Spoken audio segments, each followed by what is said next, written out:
We're back for we actually missed a very important date. I will say. Happy anniversary, man. No way. Yeah, it's been over a year of us recording and releasing. That's crazy. What was the date? The recording date was like the 10th or something. What, Feb? Yeah. Wow. I can't remember when it actually dropped. Wow. I'd need to consult the archives for that. So yeah. I was like, oh shit. I didn't have a post queued or anything. I was like, should have fucking put something up. But yeah, so we're officially 365 days in. The first one was the 12th it dropped. But we would have recorded that, what? I think it's like 10th, 8th or something. I remember I tried to knock it out pretty quick, that first one. Now, Wow. I don't have a lot left, but I feel like we should do... Is that from the first? No. This is the second bottle of it. There you go. I feel like you can have that one. Let me... There's another rum. Oh, there ain't. I'll just do a Bacardi Boys. So yeah, A year. a full year. That's interesting to think about. A year? Yeah, I know. It doesn't feel like we've been doing this a year. No, Like, that's surprising to me. because what episode is this? This is episode 15, because obviously last week was 14.5. Oh yeah. So we're kind of averaging like Just over one a month. Yeah, Like a month and it's not terrible. a bit. Yeah, but this year, I'm gonna pump those numbers up. I know it started poor, but I feel like, we're getting back in the swing. We're getting into it. All right. So here's to another year of the podcast, and Big to another year dubs. of you guys watching or listening or however it is you consume your podcast. Reading.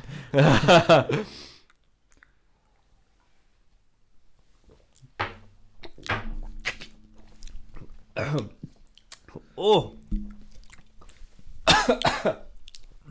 Interesting. Just dribbled on myself. Ooh. Oh. Man, to the year. That's.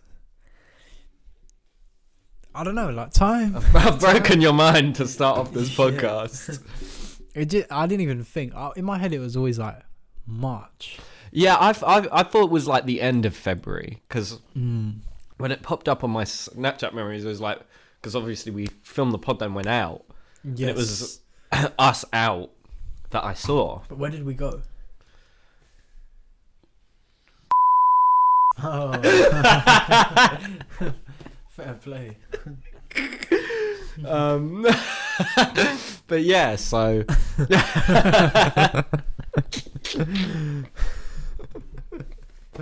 where did we go? So yeah, that is crazy.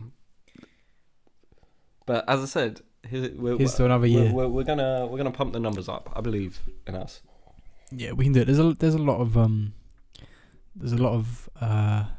worthy topics for like upcoming episodes. I was gonna say, because obviously, you left me to the fucking wolves of social media where I put up the Last of Us clip, and all of a sudden everyone's like, "This guy hates the Last of Us too," and I was like, "It's not even me. I'm not even the one that hates that game." Listen, I'm ready for any smoke on The Last of Us 2. If anyone wants to debate. Yeah.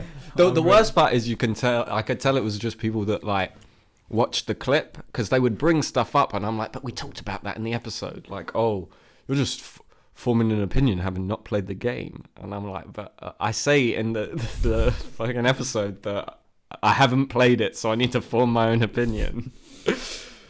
And yeah, stuff like that. And like, people just if they love something, they're very defensive. Yeah. I feel like, especially where Last of Us 2 was so polarizing, there are a lot of people like, well, I like it. It's like the MCU diehard fans. Mm. Like they will never admit it's just trash. Like they're like holding on to. They're like, oh, but the next one will be good. And then Ant-Man drops. Sure. I haven't. Have you seen it? I have not. I've not. As I said, I think I'm done. I did watch Black Panther though. Oh, So enjoy it. you know what I did? Yeah, I'm not even gonna like state. Like it was enjoyable. I personally prefer the first one, but Same. I think the first one's definitely a more confident movie, just because they didn't have to rewrite it. I don't know what it I was, mean? but it's like the second one felt like it had a tiny budget compared to the first one. Interesting. I don't know why. Like for me, like Wakanda felt like really like shrunk down. I get when you spend less time in Wakanda. Like the first one's basically only set there, apart from when you cut to whatever Claw and Killmonger are doing. But it's like it's weird because like I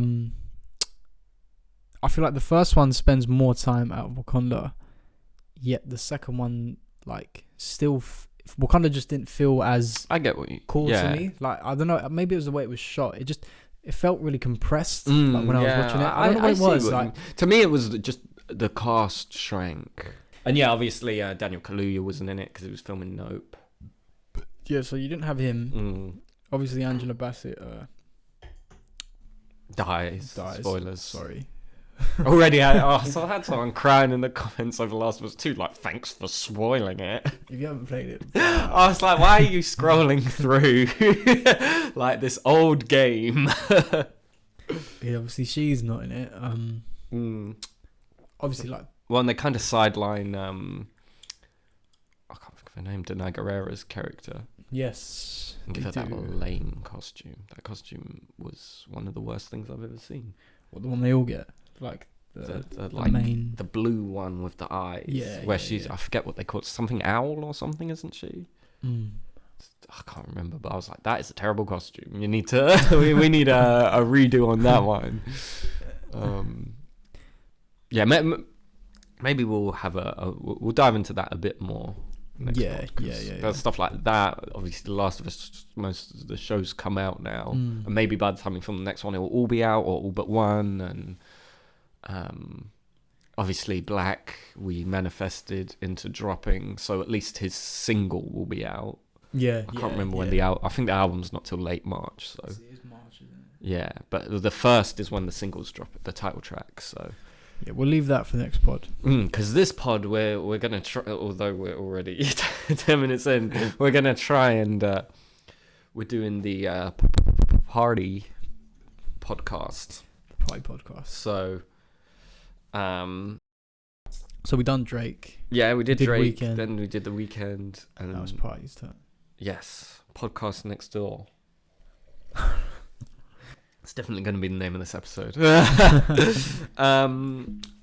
So before we start,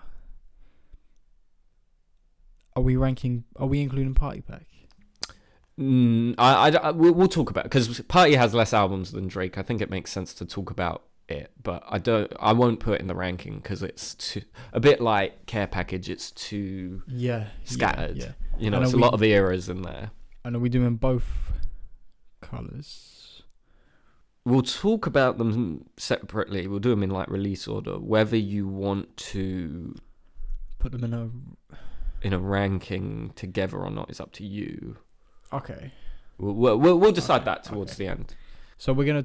You want to do it how we did Weekend. We'll do it in release order. So we'll go P1, P2, Colors 1, P3, Colors 2, 7 Days, Partymobile, and then Party Pack to wrap up, and then the ranking. Okay. All right. Cool. So P1 2013.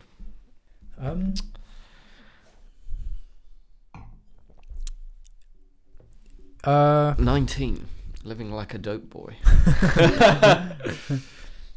obviously this is quite short. It's only 28 minutes. But you know, like for me, Concise. it's concise. I think it's it's everything you want from a debut project from an artist who was like virtually unknown. Yeah, before. yeah. Like, because he must have done what, like, literally some features on, and even then he's not properly on Nothing Was the Same. Yeah, he's not actually. You know, he's just harmonizing in the background. Yeah, he's not actually credited on his song, is he? As in, like, featuring. Yeah, no, he's not credited like that.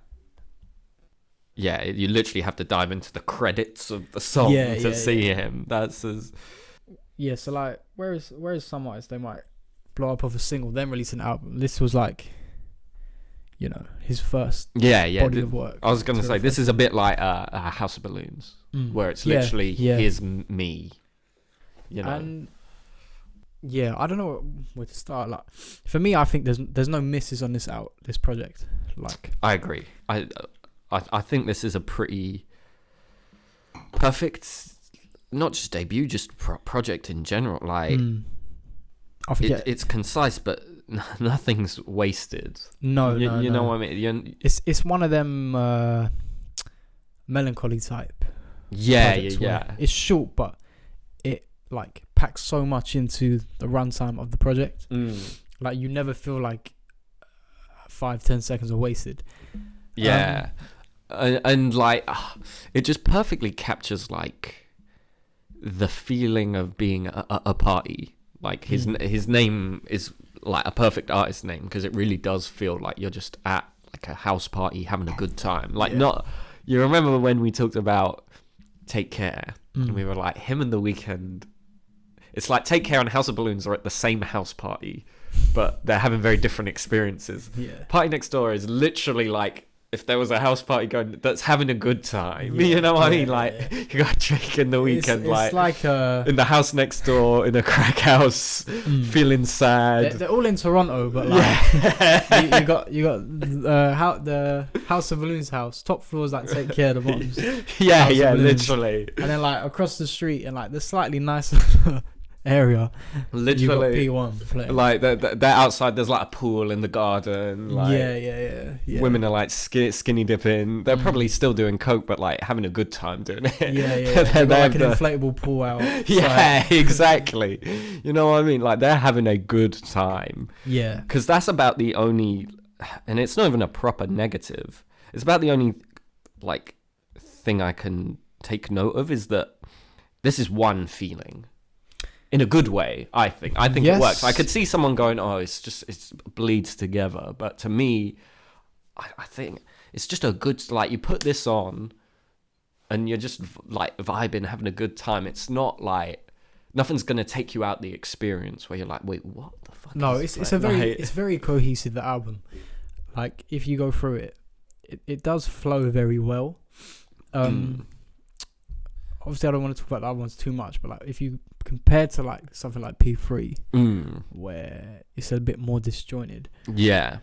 Like you say, this is one of them projects where it's like, when it's hard not to play it all the way through. When you start, because it flows so well. You're just like, track 2 we're hitting. You're like, oh, I'm not gonna skip this. You know what I mean? When Wild Bitches comes on, you're yeah. And I will say, like, Welcome to the Party is one of those perfect intro songs. Like, definitely. Like a Hi For This, With Me. Is it With Me?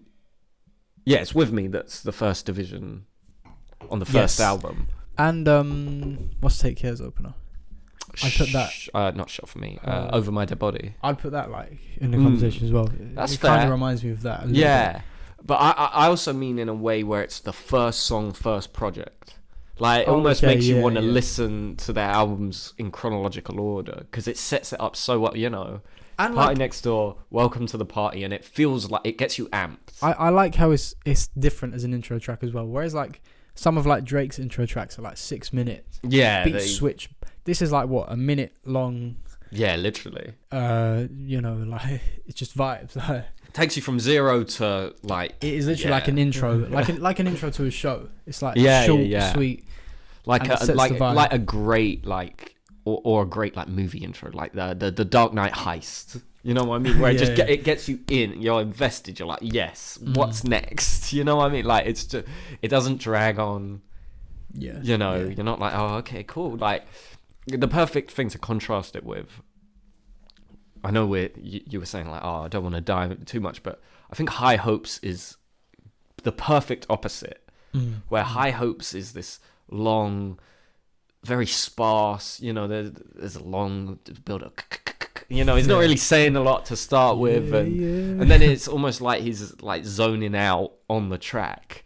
This is like energy. It's like he just did a shot or a line or something, literally, and he's immediately like, yo. And like you said, the perfect opposite. This album is like short, energetic, whereas P3 is like laid back, long vibey, like atmospheric. Chilled. Yeah, and you know what I mean? Like, it's funny because I want to say like this is the classic Party album, but his sound changed so drastically from this even to P2. See, I think this album is overlooked. I feel like when people talk Party, they just talk Break from Toronto off this. Yeah, but I mean, like, I feel like everyone's go-to is P2. Yes. Which, like, don't get me wrong, like, we'll talk about P2. Yeah, we'll talk about it next. But I mean, like, this is a classic to me. Yeah, and I feel like it gets unfairly overlooked. I'm not saying it's like, oh, it's underrated. I think it's literally just because it's so different. People want R&B. This isn't. Because this, I found it interesting listening through it. I was like, you can almost feel that house influence on this, but in a very different way. Because, you know, recently when like Drake and Beyonce have done house influence tracks, it is very much a house beat and they're on it. This is more like if you sampled a house beat and chopped it up, and because there's this sort of like just those first like 15 seconds of Welcome to the Party. Do you know what I mean? Like where the beat is very you know what I mean? Like you can feel that influence, or even like something like Right Now. Yeah. I wouldn't, if you're talking R&B, like I wouldn't give you that as an R&B party song. But there are like laid backs, like What's Good Curious is like maybe the sexiest song ever written. Like, I wouldn't argue with you. What a banger. And that run where you go Break from Toronto, To Be Honest, What's Good Curious, just like those three. Yeah, that's all you need. Like honestly, like if that's all you take from this project, I can't really argue with it. Like I wouldn't, because you would miss out like everything else on here. The album is so good. The Drake feature is probably one of the weakest songs. Oh, interesting. I really like the Drake. I'm not saying it's a bad song, but like when I'm looking at the track list now, all I asked for was patience. But mostly patience. Like I like the song, but when you look at the track list, like, are there any songs you'd like put it over? Ballin'. Maybe Ballin'. Okay. I think, but my only real criticism is I think Ballin' is cool, but it's kind of a weak outro. It doesn't end strong. It's just sort of it literally feels like he drank so much and he's like passing out. You know what I mean? Like the party is crescendoed and he's like, I'm ballin'. You know what I mean? Like, I don't know. I think especially like later projects, he perfects like the outro song where they all leave it, because the next one is it Muse is the ending one? I think it is, isn't it?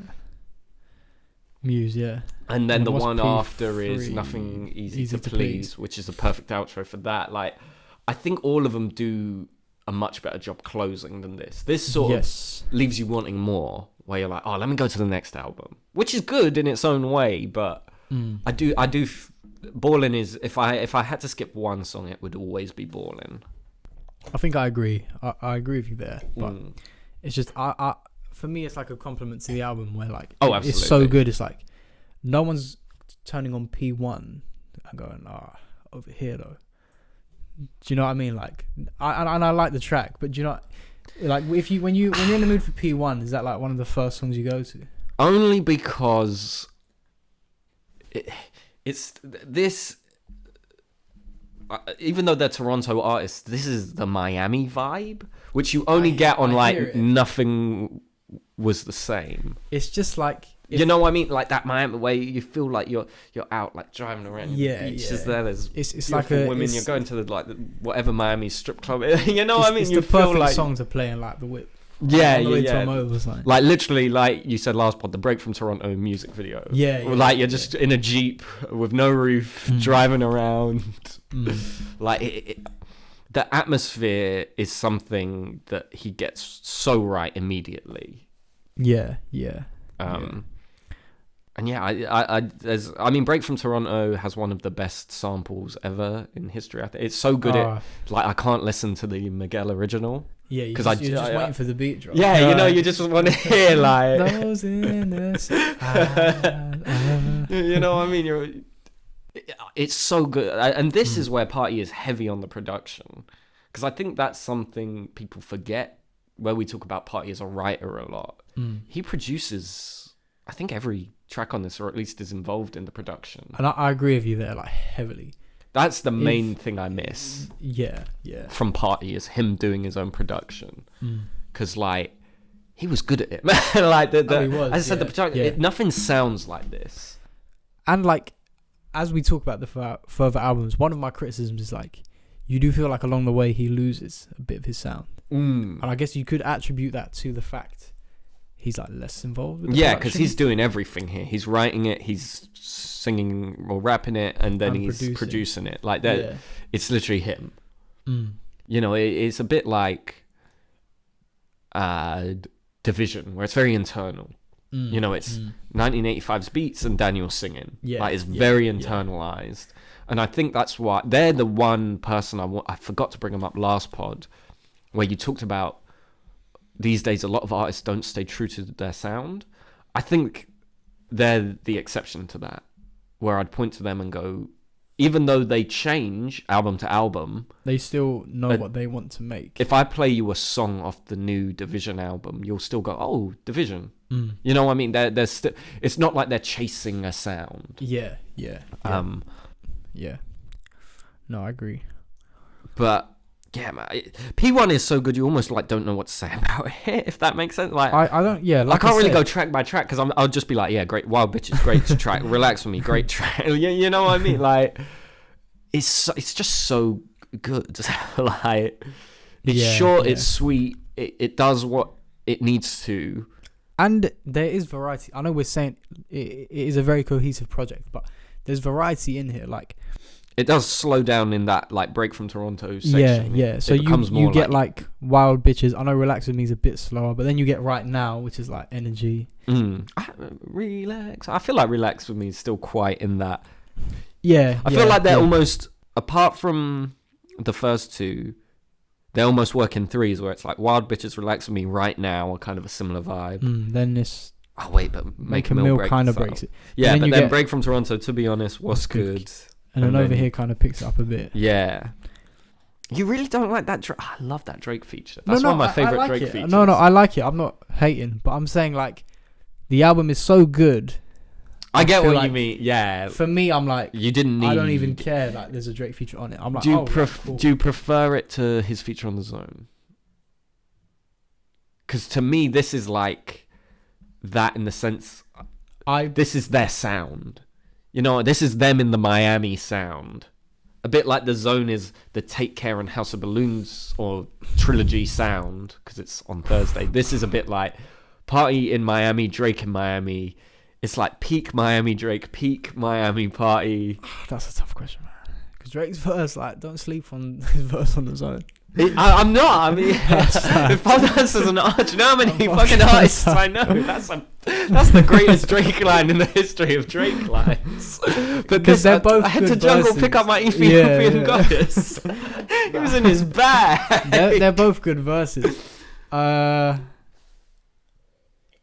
don't know, man. That's a hard question. They're both great. I've got a harder question later, but we'll get to that. Let's like you say, they both do what they needed to do. Yeah. This fits with Party. This is like the summer anthem. And The Zone is like the fucking pillow talk. Like. Yeah. Well, and even just the Party Drake features, the ones on each P1, P2, P3, perfectly fit the album.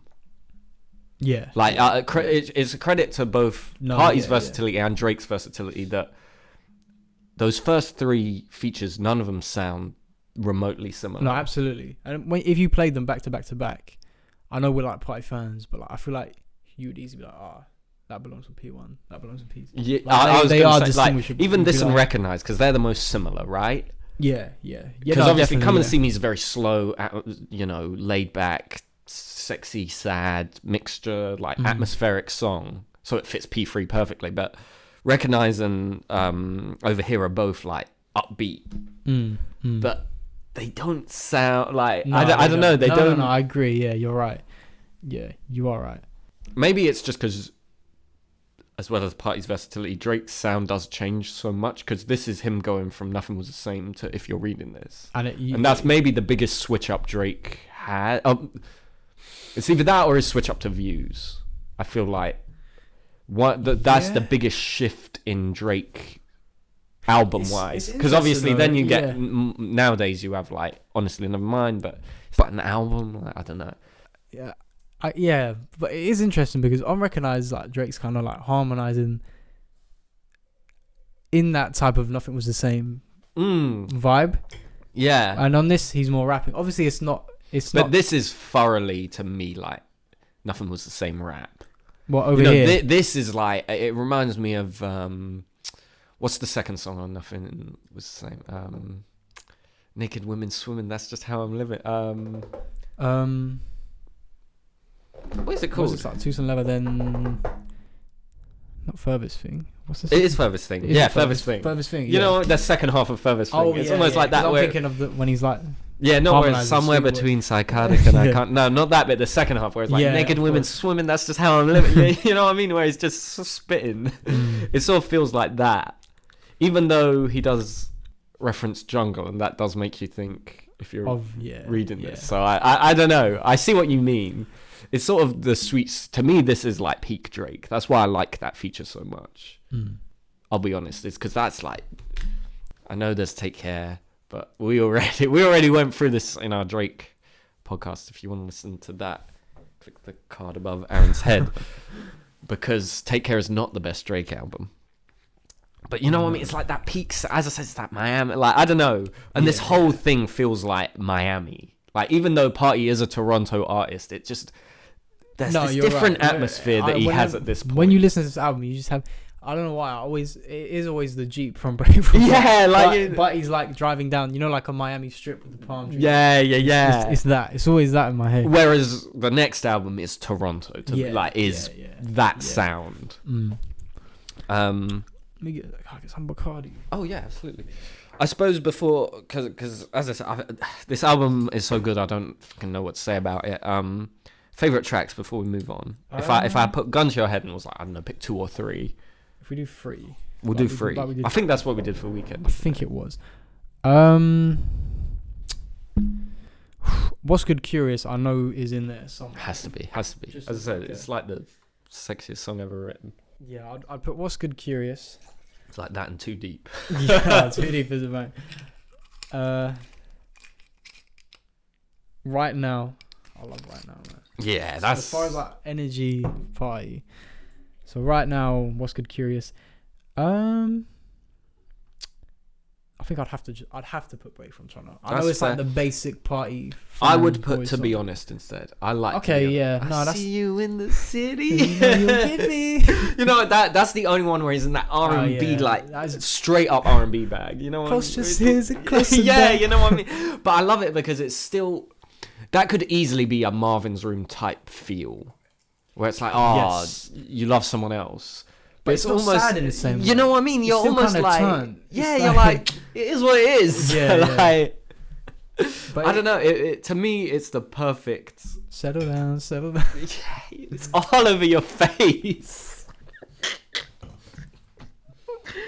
I know they're very different songs, but it reminds me. It's kind of like the similar like lyricism to like Savage Anthem. Interesting. But yeah, no, I yeah.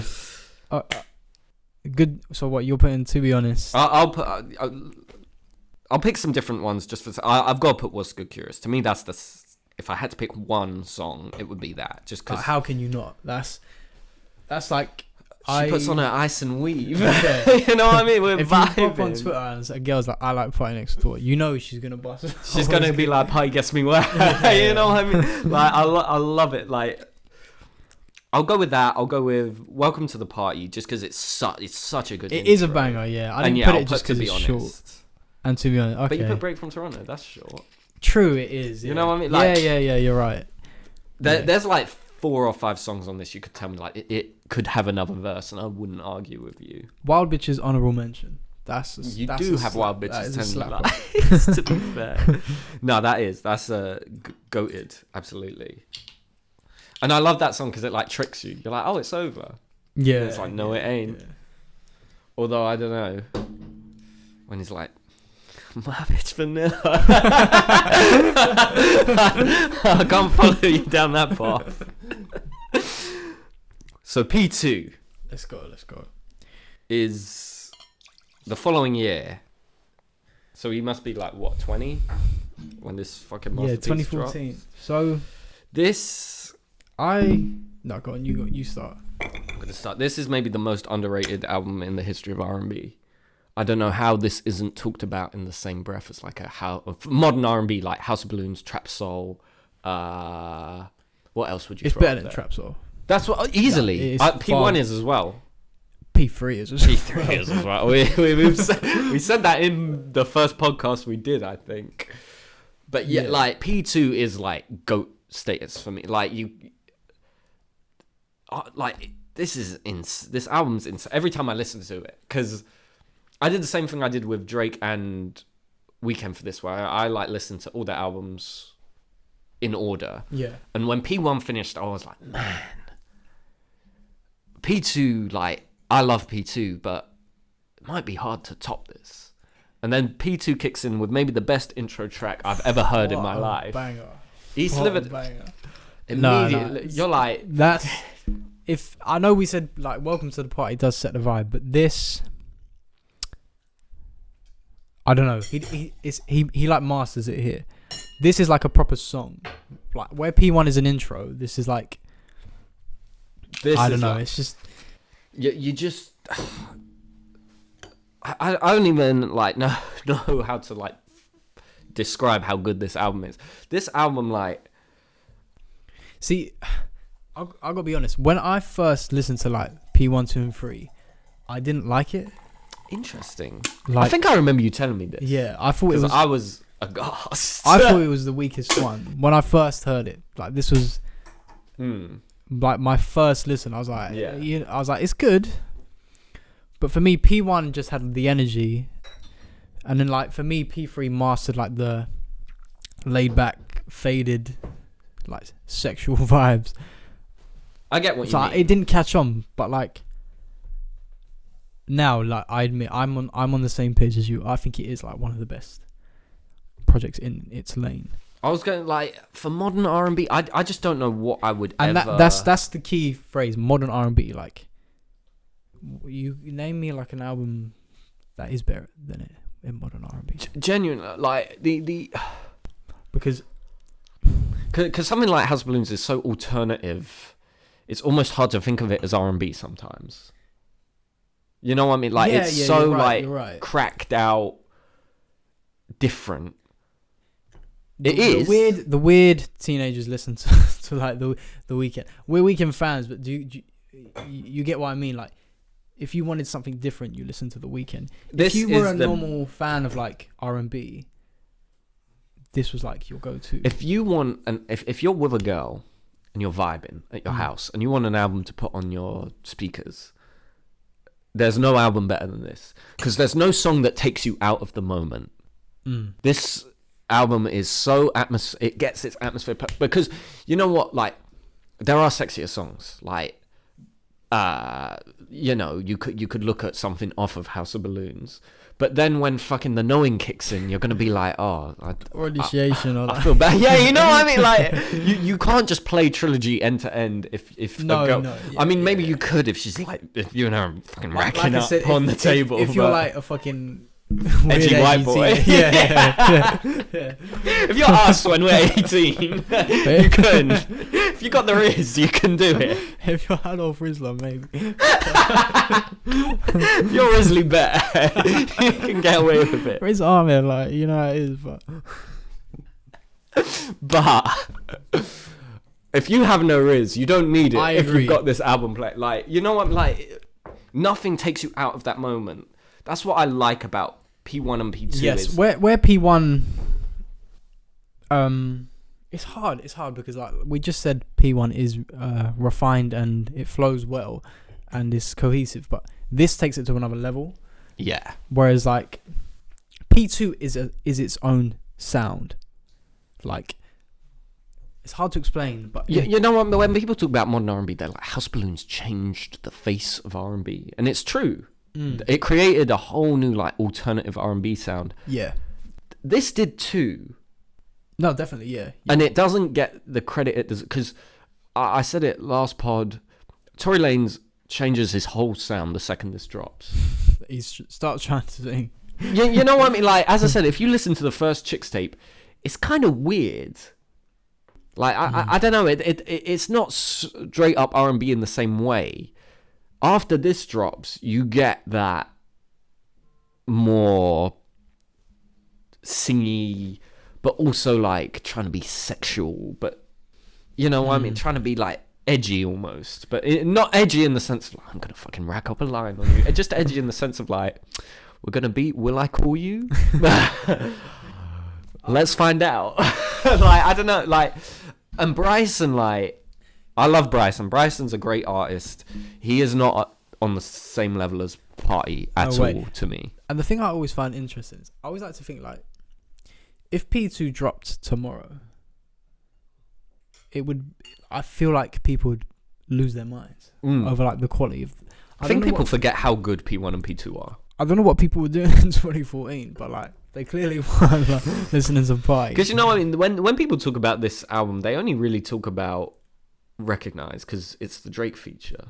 Well, realistically, yeah, because where P1, obviously, you get, like, What's Good is, like, a popular song, and Break from Toronto. And Break from Toronto is, like, Right Now is right now is quite big. Whereas on this, like you say, it really is, like, Recognize. But you can't tell me that the project with Her Way, Free Trip, that Belong to the City and Grown Woman, because those all feel connected. Because you know how Her Way is, like, she's a light-skinned chick with a dark-skinned crew, and then he flips it in Grown Woman, where she's a dark-skinned chick with a light-skinned crew. You know, and Belong to the City sort of breaks it up. It's like, oh, like, the pace change right here. It sounds so good you don't realize he's like he's saying he created She Belongs to the Streets. Yeah, it's basically she belongs to the city. It's his belongs to the world. It's like, but it sounds good. Yeah, you know what I mean. You're like, oh, and it's in the same place as Belong to the World is on Kissland. Is that a shot? I don't know. It is interesting. Like, I know we always find a way to talk about the Weeknd on the podcast, but, like, it is Weeknd, Drake, Black, Party. Yeah, and for some reason we always seem to slag off Bryson. yeah. Don't get me wrong. Shout out to him though. Bryson, you make great music. You have, like, 2 great albums. I'm not hating. One album with some great songs on it, even if the album itself is kind of. But the 2 great albums are great. Yeah, like Anniversary is slept on. Yeah, I think. Yeah, and you agree. I was going to say you went through a whole character arc on that album, because it is like. No, but my thing with Bryson is I don't think he did anything original. And this is the thing. I have a similar thing with. I'm kind of starting to have a similar thing with Brent. I see what you mean. Like, if we're saying if that's a criticism to Bryson, I feel like you also have to apply it to Brent. Interesting. I think that's fair because Brent doesn't evolve a lot. He sounds very, like, even on the Don, because he's on Don Toliver's album that just dropped. When the song started, it was bouncy and upbeat, and I was like, okay. I've never heard Brent on a song like this. And then it slowed down. I hate and that. Brent came in, and I was like, I hate that. It's a fun verse. You know, he's on about having a threesome with his girl and her friend. I was like, toxic Brent, fair enough. But it's also just like when he comes on, it's like, oh, okay, what's he gonna say? Something wild. And you're like, yep. Yeah, but it's like wants to sleep with your best friend. That's Brent Faiyaz, all right. Like, I like Brent a lot. He's moody. He's atmospheric. But if that's all you have going for you, because I always compare him to Giveon. And to me, the thing I like about Giveon is he sounds unique. Which is a hack, because his voice is different. But you know what I mean? Like, that could be a criticism. Someone could go, he sounds weird. But I like it because I can't listen to anyone else and get that. Yeah. I can listen to a lot of toxic R&B. And this is the thing with... And Brent vocally isn't super strong. A bit like Party, to be fair. When we're talking about Party, I don't think vocally he's a very strong artist. No, but... But his strength lies in the lyrics, not as in his mad lyrical, just the way he makes a song sound, the production. Like, I don't know. I feel like he is so strong at adapting to various things. I was literally going to say his adaptability is what makes him like a great artist. Yeah. If I want like toxic R&B, there's like 2 or 3 10 out of 10 projects I would listen to. Yeah, I mean, even The Weeknd, even Party is hella toxic. You could listen to P3 or, Partymobile or whatever when he gets more in that toxic bag and you get that out of it. And as I said, Giveon has the advantage of he sounds unique. So if I want to hear that, there's no one else I can go to. Yeah. You know what I mean? Like, if I want that vibe, balloons are deflated. Like, no one else is giving me that. Giveoning me that. You know what I mean? Like, it's why I'm upset that fucking Party jumped on that live stream and said, yeah, me and Giveon have a banger together a fucking 1.5 years ago. Where the fuck is that song? I need to hear that. And then the same thing, he was like, Brent's my favourite modern R&B artist. And I was like, well, fucking make a song then. See, they could make a... they could make a great... Song. Like, just picture Savage Anthem with Brent on it. Because if there's somewhere where Brent would shine the best, it would be on like a Party track. For sure. And then the same with Giveon. Like, are you kidding me? Like... Fucking, even if it's just Chicago freestyle, but with Party on the verses, singing rather than rapping, that's all you need. We took a fat sidetrack from Pete. I was just gonna say, yeah, but we were talking about his influence. To be fair, and yeah, honestly, this is 10 out of 10 GOAT status for me. Like, the intro, that's as far as we fucking got. Yeah, we're like, the intro is goated. Like. If I could drive, that would be like number 1 in my driving playlist. Yeah, you know what I mean? Like, it just comes on, and you feel like you're fucking spinning the wheel and cruising. Literally, like East Liberty, her way as well. Like, come on, man, the bitch looks like Lindsay Lohan. She gets down like Lindsay Lohan as well. What's going on there? Like? Watch her blow a hole back. No, man, Grown Woman might be my favourite Party Next Door song. I'm going to say that like 5 times. It's up there. Okay. Maybe it's just because that's the bag I get into. You're a grown woman. You're a grown asshole. But you know what? Like, it just, but all of it, like, belonged to the city. I'm so glad he took that off Drake. Because I've played you the Drake version, haven't I? Yeah. Like, it's just Drake he ain't got the pipes. He like works, but in some way I do want to hit Drake's version to get an official release. I like hearing them back to back, but I will never not listen to the Party version. It's like, what's the other one that Drake tries taking? And it's Not Nice. The one on PartyPack. Don't Run. Wait, he tries to take, he has East Liberty, which is obviously a flip of West District. Or not a flip. That's it. Yeah, same beat. That's it. Yeah, that's what I'm thinking. And let's be real. West District is maybe my favourite Party-Next-Door song. It is a banger.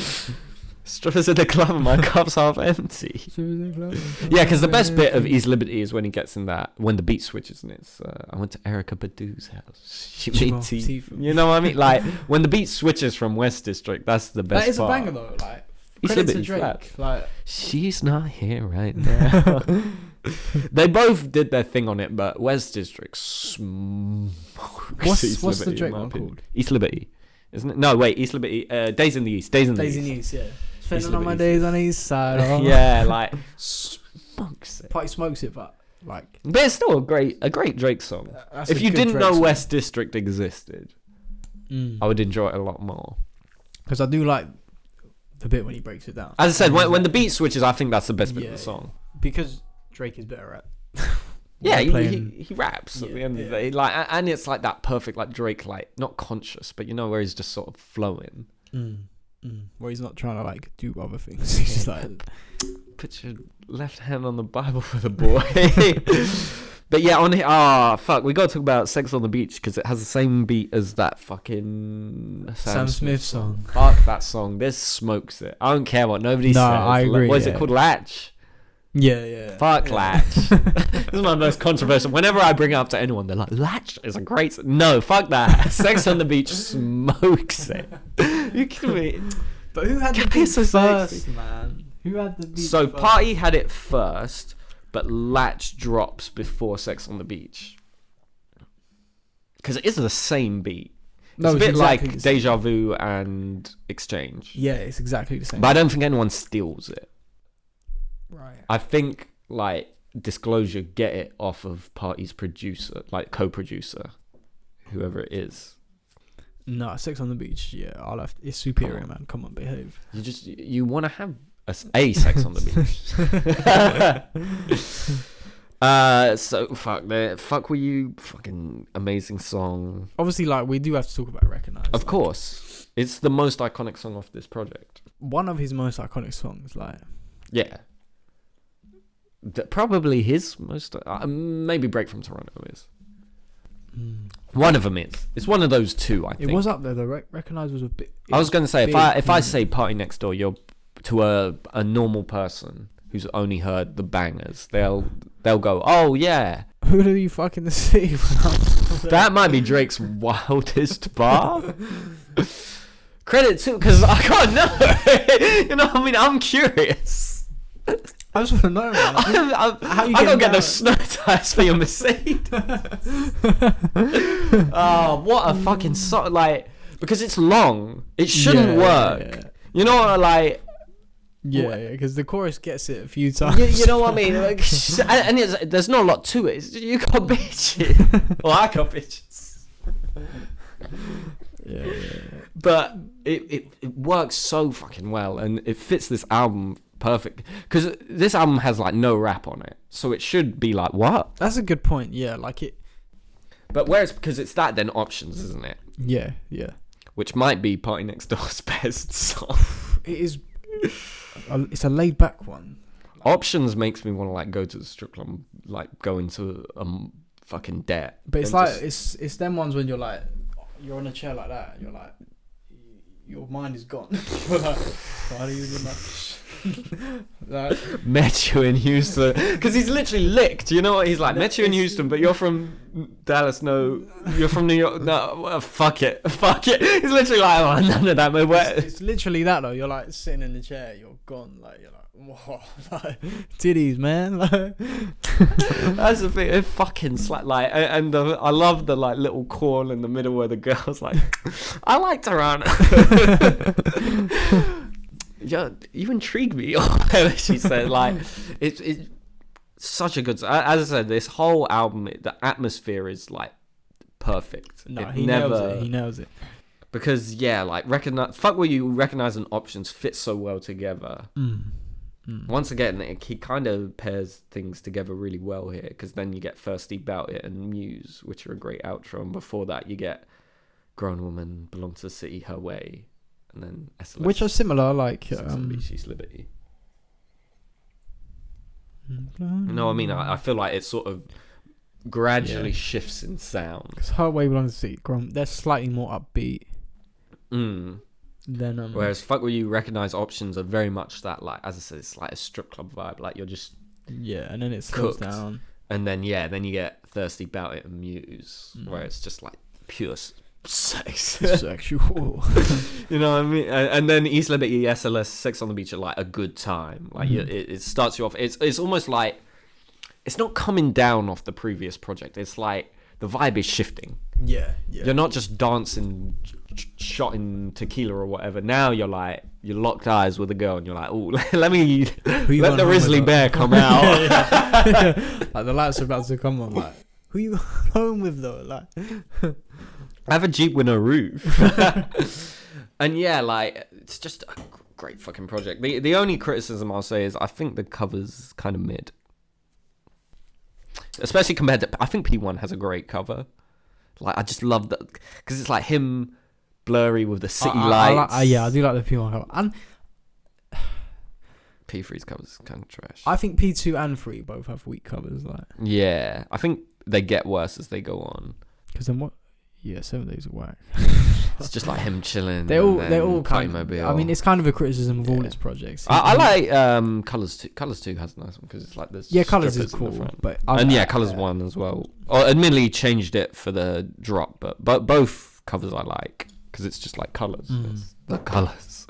I think that's just Party that because he's never been like me. It's me. Party next. You know what I mean? It's always like the atmosphere, the vibe. So it makes sense. But I'd never like put the vinyl on my wall, except P2 is such a good album, I might have to. Yeah. You know, I wouldn't put it up there for artistic purposes. I would just put it up there because I'm like, this is a masterpiece. And it's like some of these parties are like, amount of culture. Yeah, you know what I mean? It's like, oh, you know. Yeah, you got arrived. So top 3 tracks? I was going to say, let's go. Let's, East Liberty, Grown Woman, Options. That's strong. I think I've got to go with those. I could honestly pick, as I said, this to me is a fucking goated masterpiece. You could pick literally any track and I'll be like, yeah. I'd probably go. I can't wait. I want it now. You know, like any track off here, I'm like, yeah, first, man. I'd go East Liberty as well. I'd have to go Her Way. That's fair. Man. Her Way. The trumpet. She gets her way. Yeah. This picture. She goes down. Just like Lindsay. You get away. Yeah, that's a banger. I can't really argue with and you I'd there. probably go Grown Woman as well. Yeah, Grown Woman's that's probably my favorite. It's like, you're grown she woman. Dropped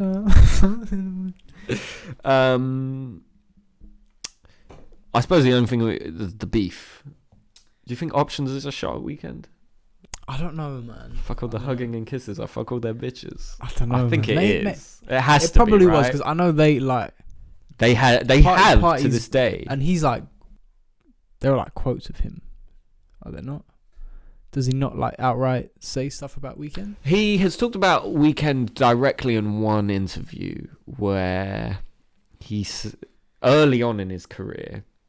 He said, I think people compare me to him because they feel like I was brought into OVO to fill a void. Which, if we're being like honest, you think so? I think so. But P1 I don't know. I really don't know.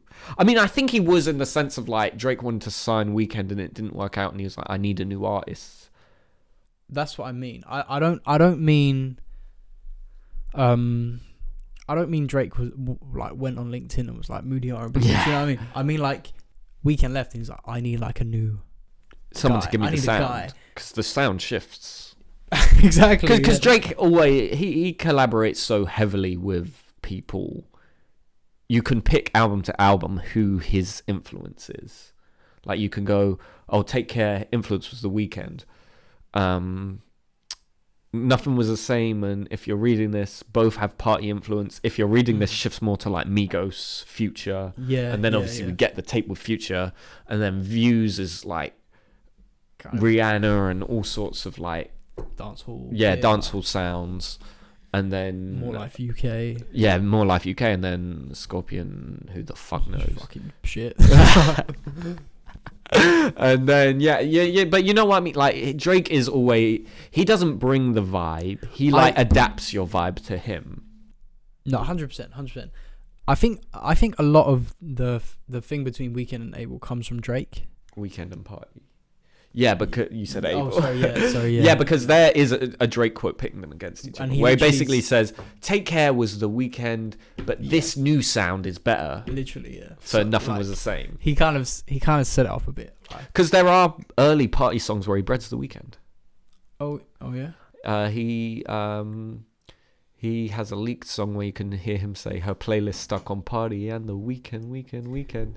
And there's another one where he says something like me and Abel something on the city down or something like that. Because like realistically, if what's the I Love McConan song where Drake breads them both? Tuesday. Yeah, where he's like club going up on a Tuesday.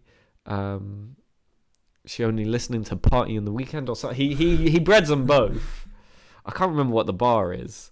But yeah, early on it seemed cool. Then I don't know what the fuck happened. I think a lot of it does come from the fans who like... Definitely. Because to this day, when Weeknd drops a song, they'll be like, Party, where are you? yeah. But like... There's no reason why they can't like coexist. The music isn't that similar. Especially these days. Yeah. But even back then, like... The only real comparison was two Toronto artists. Put the world on our sound, Party and the Weeknd. Ain't no motherfucking time to party on the weekend. What year does that song come out? 20... I don't know. Shout out to them. Shout out, I love McConan. It drops in... The Metro Boomin produced it. I had no fucking idea of that. Shout out to him. It must have a fucking 2014. So yeah, that makes sense. That's Nothing Was the Same. That's P1. That's that era. It is just after they squashed their initial beef. Because I feel like Drake and Weeknd have beef after Weeknd doesn't sign. Yeah. Go their separate ways. Then Kissland, they squash it, come back together. He pops up on Would You Like a Tour? Is that what it's called? Where he brings them out and they do Crew Love. Oh, okay, yeah. That era, 2014 there, and then Drake probably fucked one of his girls or something. I don't know. Because the Madness Beauty era, like... Yeah, there was nothing. There's clearly... Yeah. Not tension, just no ratings. Because Drake does that Tell Your Friends remix, which is one of Drake's worst songs. I can't even remember it. I've heard it, but I can't even so bad. He's just crying over Serena Williams, which shout out to him, I would too, but like, what?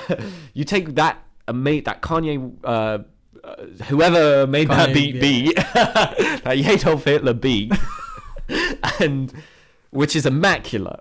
Tell Your Friends is an immaculate beat, and it's one of the few rapping Weeknd songs, so you're like, Drake should fit perfectly on that. Yeah. If he was a feature, he would have done bits, but we moved. You hear the Die For You remix? Yeah. What do you think? I liked it, man. I'm a fan of Ariana and Weeknd. Admit it was not great. It was...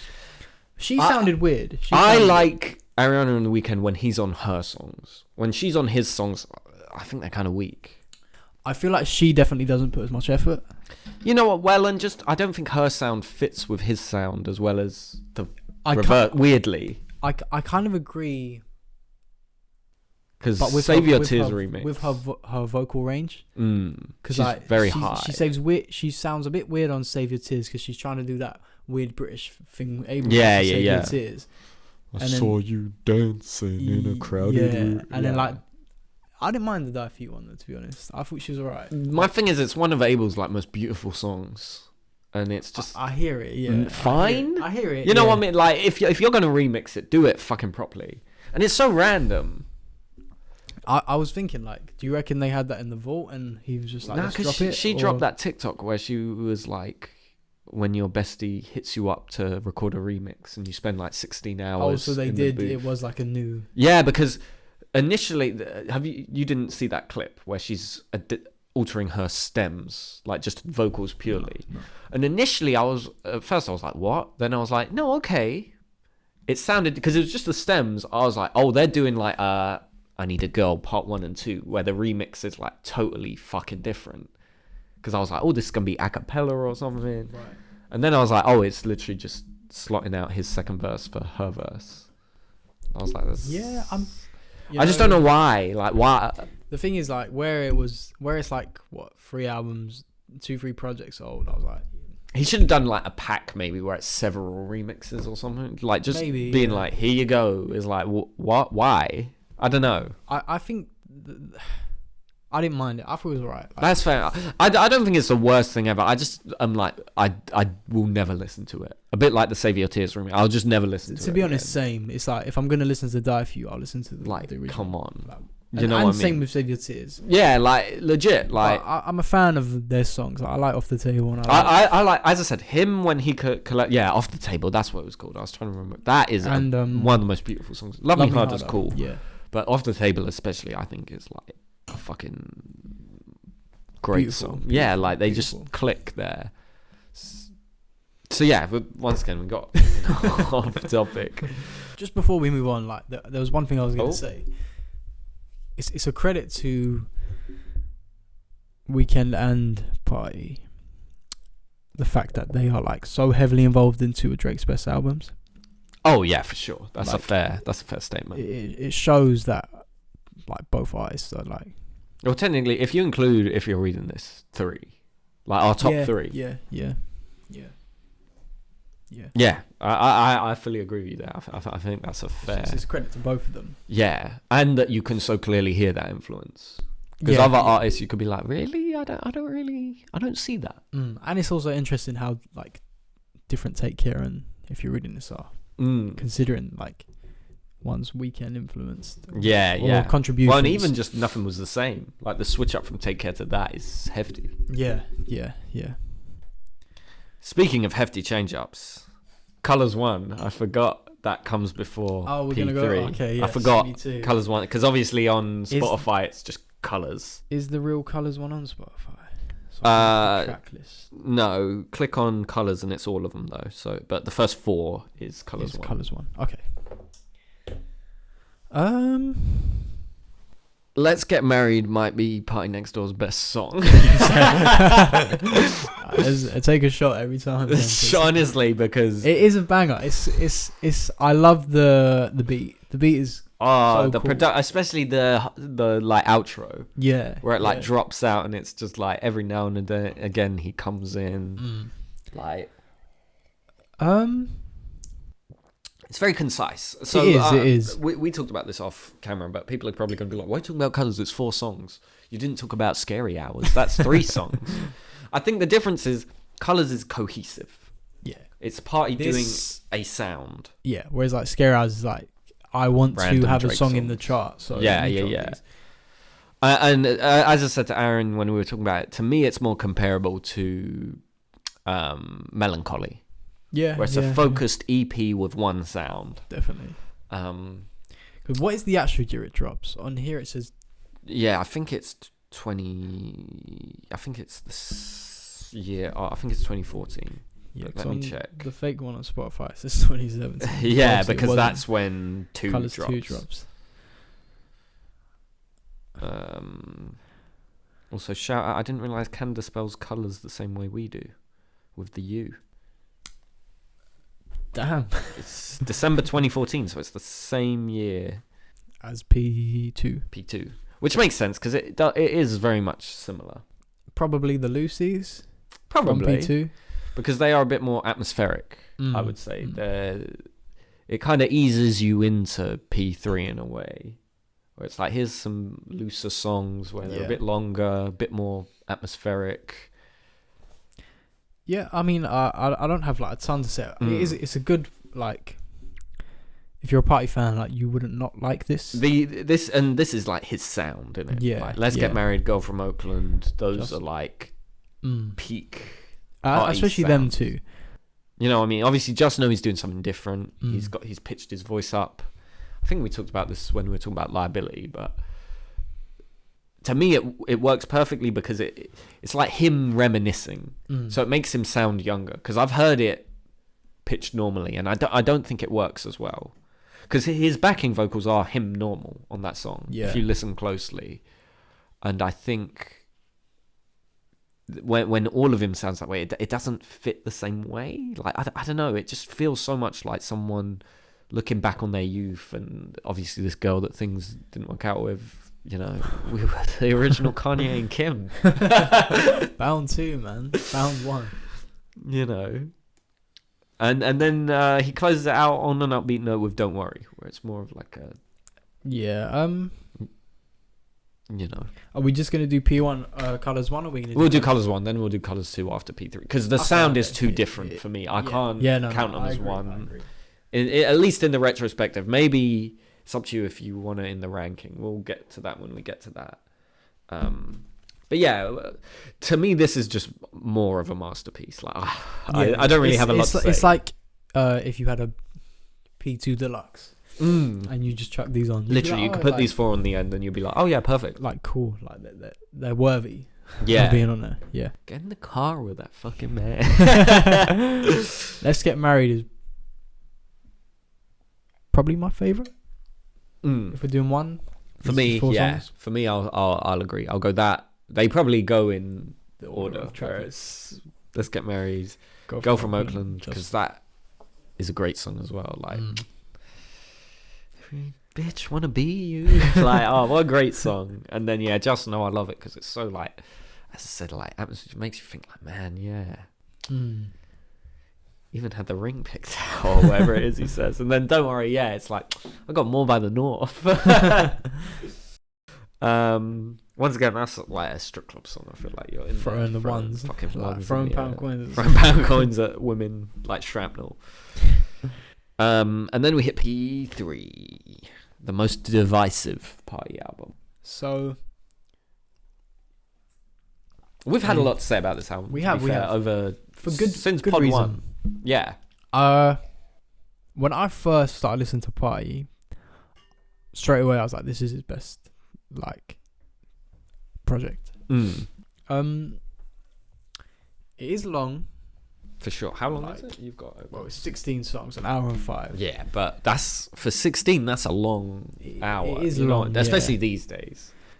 And considering like it's not upbeat music, it is laid back. Yeah, like, you need to. I get and a lot of it's sad or dark. So I get you need to be in the vibe for it. But I think this is underrated, man. Like if the other two are overlooked, like this is heavily underrated. This people need to revisit. 100%.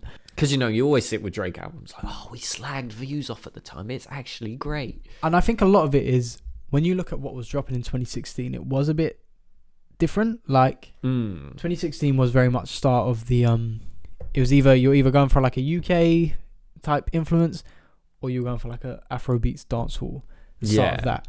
Well, and I think people were like, this is more of the same, because this and Views in a are the way, same year. Yeah. People are like, oh, here we go. And Views had some of Drake's biggest hits of his career. Good point, yeah, because Views has a lot of laid back songs.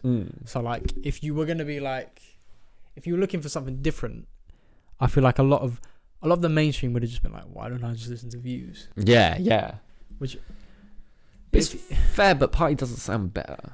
I think we've said this multiple times. Like that, influenced by the Caribbean, dancehall, soca, all of those various sounds.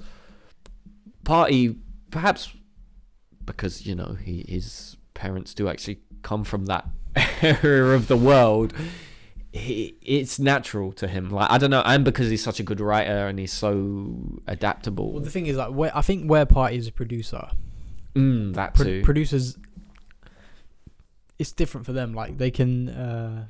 I feel like they're more adaptable. Yeah. Like, not saying Drake isn't, because he is, but Drake's probably the most adaptable artist on the planet when you get down to it. Yeah, but it's always, there's always that thing with Drake where you're like, he is just like cat in another sound. Or like exactly. Sound.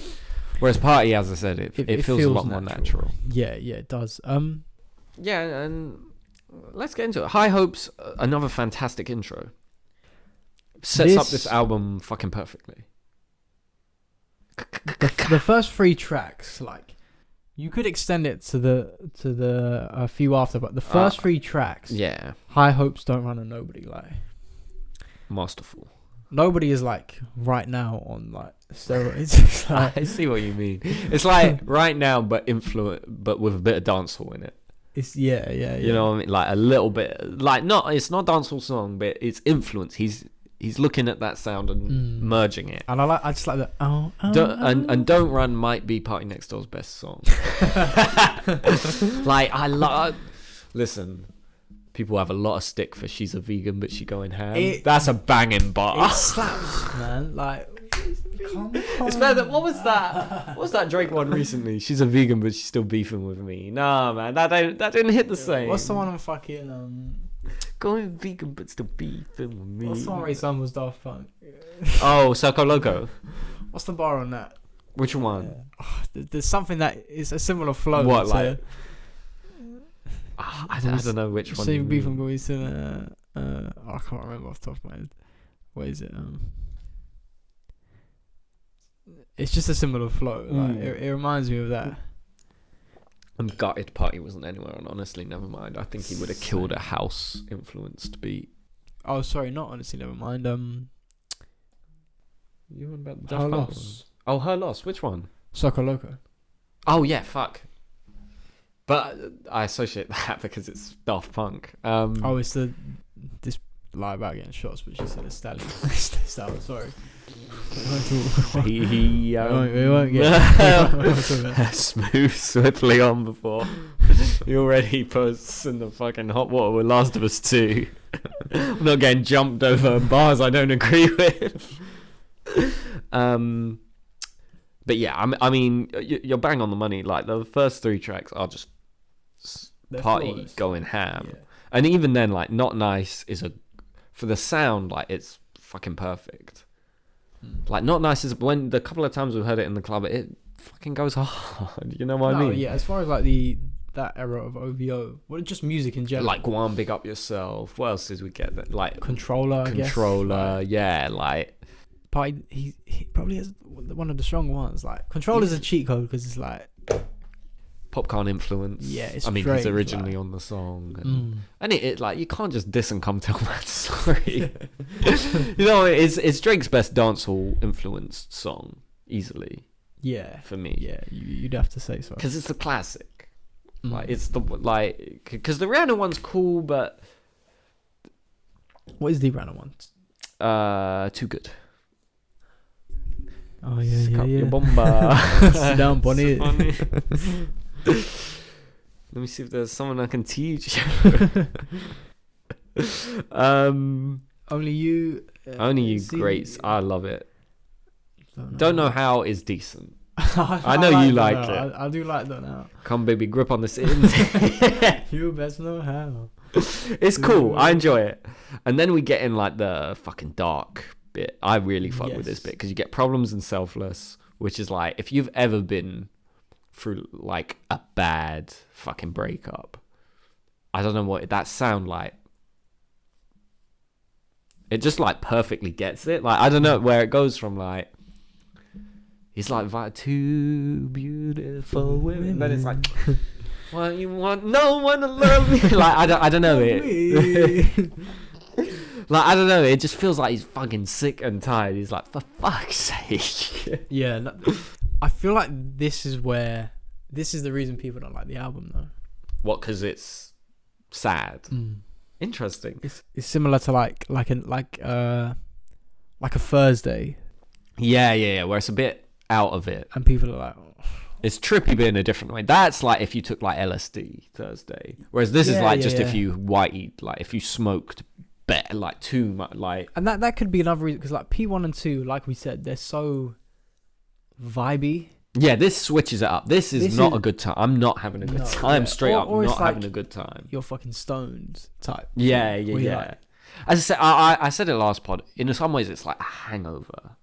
Like you woke up, you're like, oh fuck, what did I do? You're like, who did I DM? Yeah. What did I say? What? You brazy. You're like, I don't even want to scroll up in the chat. You're like, 4 a.m. What DMs was I sending at 4 a.m.? I guarantee you it was not worth it. But yeah, I agree. Like, obviously, then you get Problems and Selfless. Temptations, Spiteful. Temptations. Oof. What a banger. Temptations is the one where it's like, I'm sorry about my accent. Is it that one? Right, that's that one. Oh, that's a fan. That's like my number 2 on this album. I love that. Joy, I don't. Joy's. I used to hate. Okay. Oh wait, we skipped. Spiteful's great. Yeah, Spiteful. I see you taking shots. It's long. Thing is, it's very long. A lot of this album, I'm like, I can see why you'd be like, oh, bro, just fucking get on with it. Yeah, like, for me, if you're in the atmosphere, it works. And I think that's the thing, because realistically, P3 is probably the one I visit least out of P1, 2, and 3. Interesting. But in terms of like ones I would listen to from start to finish. Oh, okay, that's fair. I don't really do that with albums a lot, so that's fair. I get what you mean. Revisiting, the thing I hold against this album is I don't think it flows very well. It has a lot of great sounds which are grouped well. Like he does a good job putting all the similar sounds together, but they also like don't. A bit like, you know, when we talk about Kissland, I was like, Wanderlust into Kissland is a harsh transition. Like, don't know how into Problems and Selfless just doesn't fucking flow. Because one's like a sexy, like, you're fucking hitting it bareback, and the next one's like, you want no one to love me, like you know what I mean? Like he's I agree, but the thing is, it starts well though, because the first 3 and then Not Nice and Only You, like they flow. Yeah. And don't know, Not Nice, Only You, don't know how. But the first 3, the next 3, it gets a bit. And then the next 3, I think they work in 3s. Brown Skin 1942, Come and See Me, yeah. Transparency, You've Been Missed, Joy, yeah. Joy. Spiteful, Temptation. Yeah, they work in 3s, but the 3s don't lead into each other, if that makes sense. You know what it is? It's like P1 is like fucking autumn, you're vibing. P2 is like summer, you're on the beach and that. And then P3 is like winter. Yeah, I see what you mean. It's like, I think I said it before, where I was like, P1 is like you're single, you're just out here fucking having a good time. P2 is like, oh man, I'm really in love, like let's fucking go ham. And then P3 is like, oh, we had a bad fucking breakup, and I'm out here, I'm trying to be single, but also like I look at my phone when I'm in the club and see like 10,000 DMs. It's just not a good time. They work as a trilogy in that sense. Yes. But as I said, I just feel like the flow isn't. I agree. Like strong that is. It's the only one that has a genuine valid criticism out of the first 3 projects. But I feel like the highs are like so high. Yeah. If you're in the mood, because if you're in the mood for moody R&B. This will do it for you in terms of Party Next Door. We both agree this is better than Trap Soul. Forget for Party Next Door. I think in general this is. I said revisit this, man. I know a lot of people still view this as like the black sheep of like, oh man, yeah, P1 and P2 are great, then P3 are. But let's be real, like bar P1 and 2, what? It's top 3 party. I'm not gonna disclose the list yet, but it depends how we count it. I'd say it's top 3 party. It's certainly contention. Yeah. And like you say, I think the thing is, a critic would argue like, yeah, but the gap. Yes, but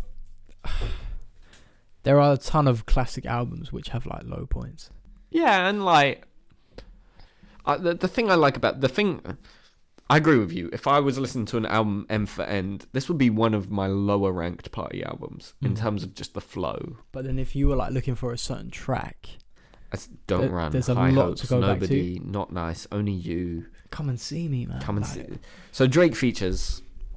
I've been keeping this question in my bag. I think we should rank the Drake features. Okay. Every proper, not like Own It, where he's harmonizing the background. So not produce it. So we're counting. Come and See Me, Recognize. Wait, let's go in order. I'll forget them. Let's go. P1 over here. Preach. Recognize. Come and See Me. What's one on Views? With You. The one on More Life. Oh, what's that? You love called? that That's one. a banger. Since way back. Since way back. And Lawyer. That's it, right? Because the rest he just produces on. Yeah. Loyal's bottom. Yeah, easily. So wait, so we got Loyal since way back. With you. Come and see me. Recognize. Over here. Is he not on? If you're reading this. That's Preach. Oh, Preach. We didn't write that down. Preach. So Loyal, Since Way Back, With You, Come and See Me, Recognize, Over Here, Preach. Rank them. I didn't spell them properly because I was just like, well, we know the songs since Year Back. Loyal's bottom. Yeah. I agree. Loyal is definitely bottom. No offense to Loyal, but it's fine. It's so like. If you told me. Wait! The popcorn one. Twist and Turn. You got to put Twist and Turn in there somewhere. Yeah, the thing with Loyal is like, if you told me Drake and Party were making a song, that's like the thing I'd want last. Especially as it was Party's comeback. It was that and the news. Like the news was a fantastic song to come back on. Like they both had good. Loyal made me angry. Yeah, because I woke up and he didn't put them in a 2-pack. He put them as singles. Yeah. So I heard Loyal and I was like, this can't be it. I was like, there's no way. I was like, this is it. This is what he comes back with. Like Drake doing the same fucking verse as him. Yeah. And it's like they both make good Afrobeat inspired dancehall tracks. Yeah. That's not what I want from them two on a track together. What? So Loyal. One of the podcasters I listened to summed it up perfectly. Where it's a goal, but it's not a goal you should have scored. Like, it's a sweaty goal. Yeah, you know what I mean? Like there was no finesse to it. Yeah, like okay, you get points, but like if it comes on in the club, I'll vibe to it. But like, come on. Yeah. So Loyal bottom. So then what we got? So because I know you're a big Since Way Back. I really like Since Way Back, man. I'd have to put it next, I think, though, for me. Just because I can't put it over any of the others. Because With You, I'll probably go Since Way Back, With You, and then we get into it. Because Twist and Turn, you can argue the same thing that we just said about Loyal. I put Twist and Turn next. After Loyal? Yeah. You put Twist and Turn. Although, obviously, I prefer it to Loyal. Like, it's streets ahead, but... Yeah. Your body drive me crazy. Okay. So what after that? So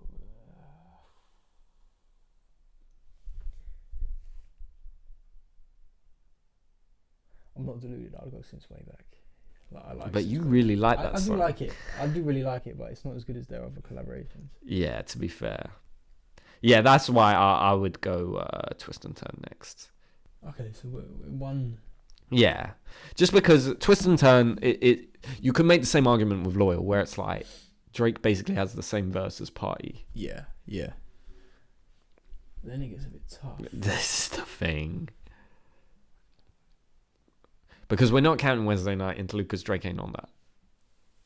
Because that's one of Party's best songs. It's my time to jump in. That's one of Party's best songs. Absolutely. Are you kidding me? And that's like one of the first sad Party songs we get. Yeah.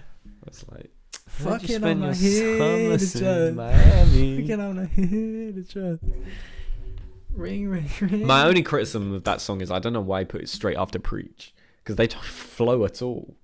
Preach is a good song. Preach. What we got left? With You, Recognize. I'd probably put With You next. No, I'll put Twist and Turn over With You. I like With You, but I don't like it that much. I'd put With You next. Yeah. So we've just sort of flipped them a bit. You put With You over Since Way Back because I know you really like Since Way Back. Gotta listen to the kill it. I'll swap them. I was gonna say I feel like you forgot it was in there. Girl, I know you. So that leaves Come and See Me, Recognize, Over Here, and Preach. So the three part. Credit to Drake, he gave Party their best collabs. Yeah. And I think he knows that. Because, you know, people are always like, oh, it's the OVO sweatshop. Drake don't rate his artists. He gave them the best song. When you look at his collabs with OVO artists, like... The only other artist he does that with is Rihanna. Where he gives her all the bangers and he takes the B-sides. True. She gets Work and What's My Name, and he gets...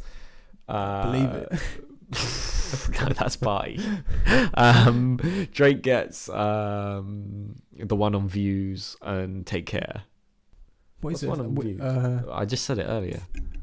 Not With You. What's it called? Too Good. Too Good. Which is Work versus Too Good. Like, who's picking? Too Good is a banger, though. It's a banger, but come on. Yeah. So what we got left? So we got Come and See Me, Recognize, Over Here, Preach. Preach Next. I think, yeah, I agree with you. Out of Miami. I don't know. Because these girls are too messy, man. These girls are too messy. Nah, I agree. It's a great song, but Over Here Next. You'll put Over Here next. Yeah, I've got to agree. And then it's Recognize versus Come and See Me. I'd put Recognize. Then okay. Come and See Me is top. Okay, I'd flip them. So yours is Loyal, Twist and Turn, With You, Since Way Back, Preach, Over Here, Recognize, Come See Me. Yeah. And mine is Loyal, Since Way Back, With You, Twist and Turn, Preach, Over Here, Come and See Me, Recognize.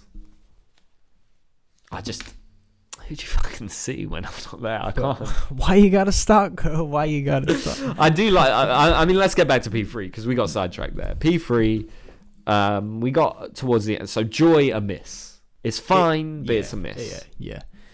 You've Been Missed is a great song. Good song. Transparency. One of his darkest songs. I think it fucking slaps, though. Yeah. 2 a.m. in Miami. I know you want me still. 5 a.m. in Toronto. Brown Skin... I realised listening to it what it needed. If he did that song now with his Young Thug flow, I think it'd work. With the voice, yeah. But the beat is... Dun, dun, dun, brown skin. Like, I don't know. I don't want to, hate on it too hard, because that sounds a bit off. Why am I hating on song called Brown Skin that much? But then we recover with the fucking hard 3. You get 1942. Banger. You can tell me it's too long. I don't agree with you. That's a fucking banger. That's a banger. Come and See Me, which is a top 2 collab. Come on. The piano doesn't make sense now. Are you talking about we a lot? Oh, you speak French now. That changed my life when I heard that line. Like, what? You're talking about Nintendo, man. What's going on? Shigeru Miyamoto. What are you on about? I ain't got Wii Motion Plus, man. I'm on Wii Sports Resort. And then Nothing Easy to Please. What a closer. Good. That's... Why do you act like I'm sexist or something? Just for calling you sexy, babe. But people didn't like that album. I find that crazy. I genuinely found that, because I remember when we were talking about, when you were like, "Oh, listen to Party." Yeah. Because I've been a Party fan since I first heard Options is the first Party song I hear. Because I was on YouTube listening to House of Balloons, and I saw the cover, and I was like, "Oh, that looks kind of moody." So I clicked on it. I slagged off the cover, but it got me to click on the video. So maybe, and I was like, "Oh shit, this is similar. Like, it's not the same." I was too young to appreciate the strip club anthem, but I was like, this is a vibe. And then from there, I listened to P2. Then P3 came out, and I said it last pod, when Not Nice dropped at the time, I was like, what the fuck is this? Yeah. But I was also 17, so that's my excuse. And I don't know what you 30-year-olds that were hating on him, what your excuse was. No, for real. And to be fair, 2016 was the start of that. Everyone trying to make a dancehall banger, yeah, for sure. So at the time, I get if people were like, "What's going on here?" Yeah, well, and sort of is he changing his sound? Is this what it's going to sound like forever? And it was one of the singles, was it not? Yeah. It was the second or third song. It was Come and See Me, that, and I can't remember what the other one was. But either way, it was early on where you're like, oh, what the fuck is this? So then we get Colours 2. Oh, top 3 tracks for Oh, P3 shit, we didn't do that, did we? I will go Don't Run. Because soca dancer, Asian accent, black red bandana. I'll go with that. I'll go with... this is a tough one. What do I revisit most of this? High Hopes. High Hopes, Don't Run.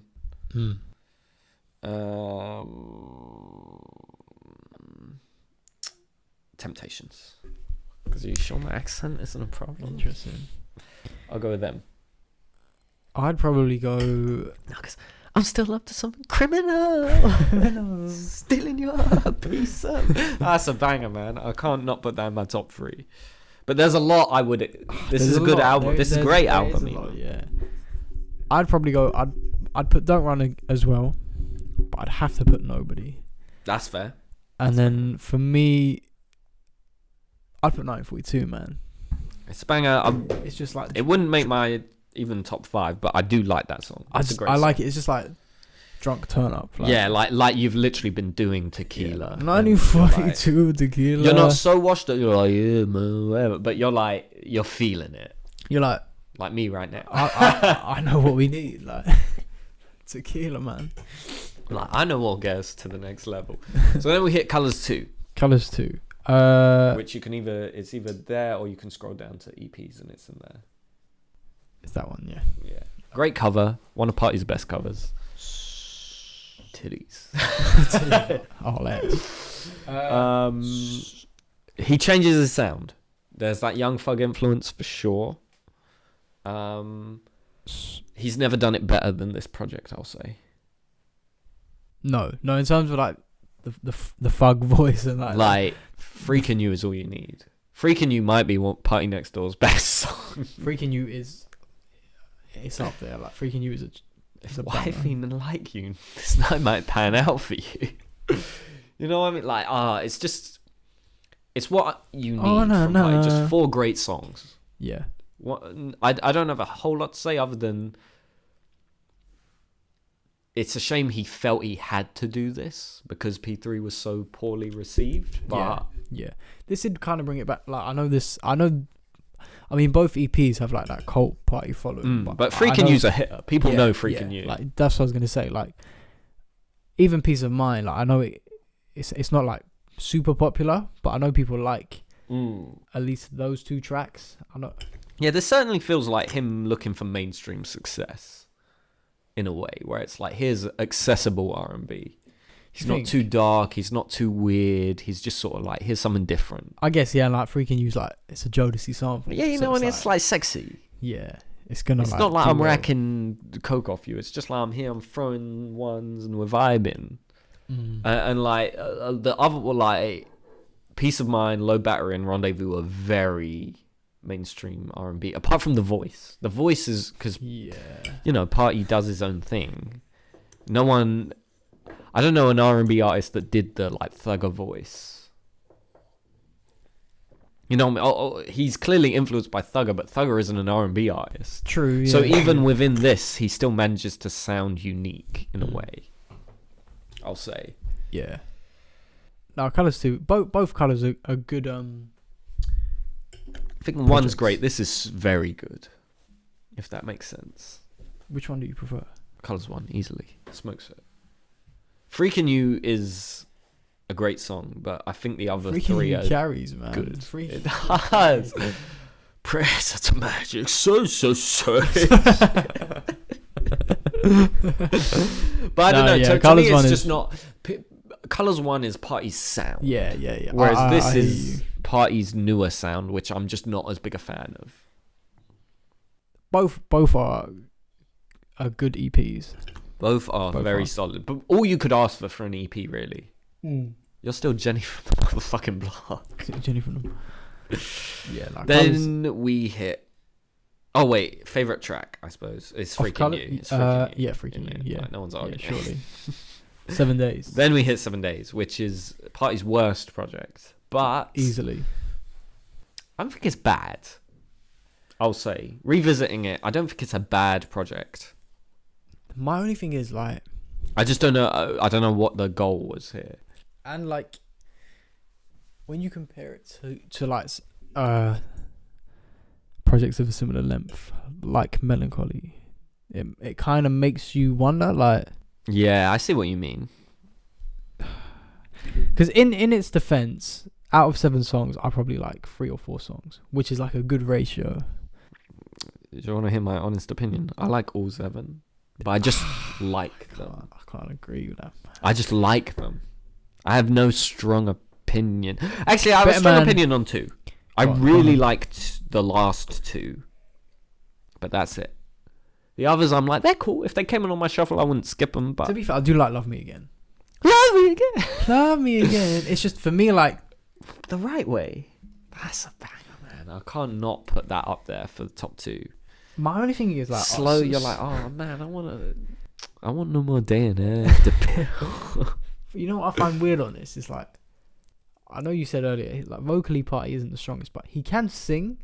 And like, at some point... Oh, yeah, he's not bad. I should say, clarify. Yeah. He's not bad vocally. He's just not... Someone like Weeknd is a great singer. They can hit a lot of variance in their voice. On this, at times, it sounds like he's straining.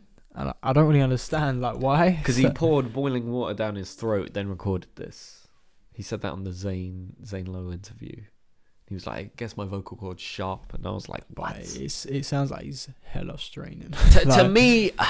I get it, because in that same Zane Lowe interview, he's like, I had a bad July, my girl broke up with me, and I just went in the studio and hit these 7 songs. To be fair. Or I recorded like an hour's worth of music, and my producer and I cut 7 songs from that. And I see that. It really feels like each song is very similar. It's why even something like Damage, which I don't think is a very good song, I don't think it's any worse than the low points on this album. It's the lowest point, but it's not like abysmal. Like, it's fine, like whatever. It's like the throwaway songs on Starboy, where I'm like, yeah, if it came on, I wouldn't skip it. Yeah, I guess. I mean, at the end of the day, like if I like 4 out of 7 songs, it's like you've done a good job. It's more than like, most. Yeah. I don't know. Like, I think the main thing is it's just not Party's sound. So you can't even say he's doing his sound badly. You're just sort of like, what is this? Exactly. But and we were left with this so long. As a Party fan, this album like marinated poorly. This overcooked. You were like, bro, fucking drop anything. Like, you know what? A good comparison is like, honestly, never mind.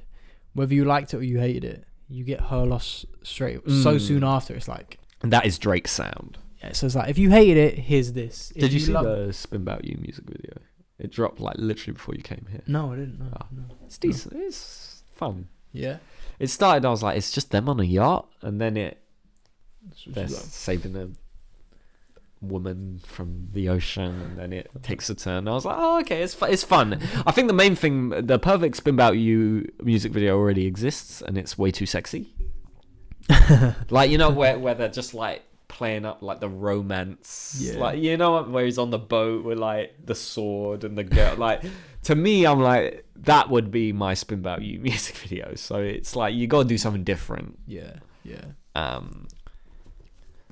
That was a sidetrack, but yeah, that's just my as I said, in a way, it was so good that Way Too Sexy video is sort of like, what do you even do from there for another R&B romantic video? Because it's like, you either play it straight or you do it jokey. Yeah, true. But some days you really like Better Man.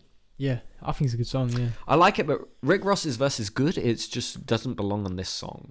He's talking about some totally fucking, I don't know what he's chatting about. Subject, like the lyrics. Yeah, I think he flows well. Yeah. It's just sort of like, what? You saw me standing close. I said I like every song on this. I'll be honest. Even Damage is a pop throwaway, like bubblegum.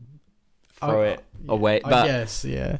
Like, if you told me Halsey and Party made a song a couple years earlier, it would have been amazing. Yeah, I think. Yeah, they missed the key. They missed the boat. It's why I'm glad her and Abel never made a song, because I think they missed the boat there. Yeah, although Eyes Closed was meant to be like a... It was an Abel, like... It was his... reference track or demo in it that she took. But, like...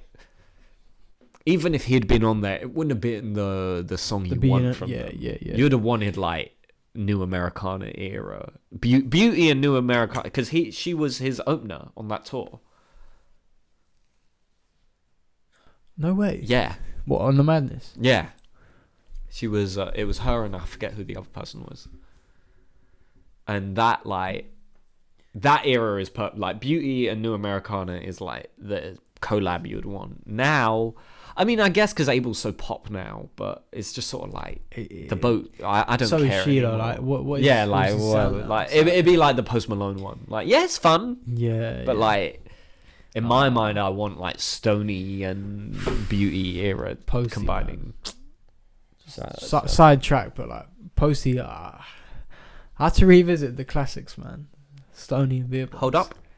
They hold up, man. They slap. Beer Bongs is an amazing album. It's great. Because I like Stoney, but I don't love it. I think there's a lot of skippables on there. To me, Beer Bongs is his best project. I agree, but... Oh, okay.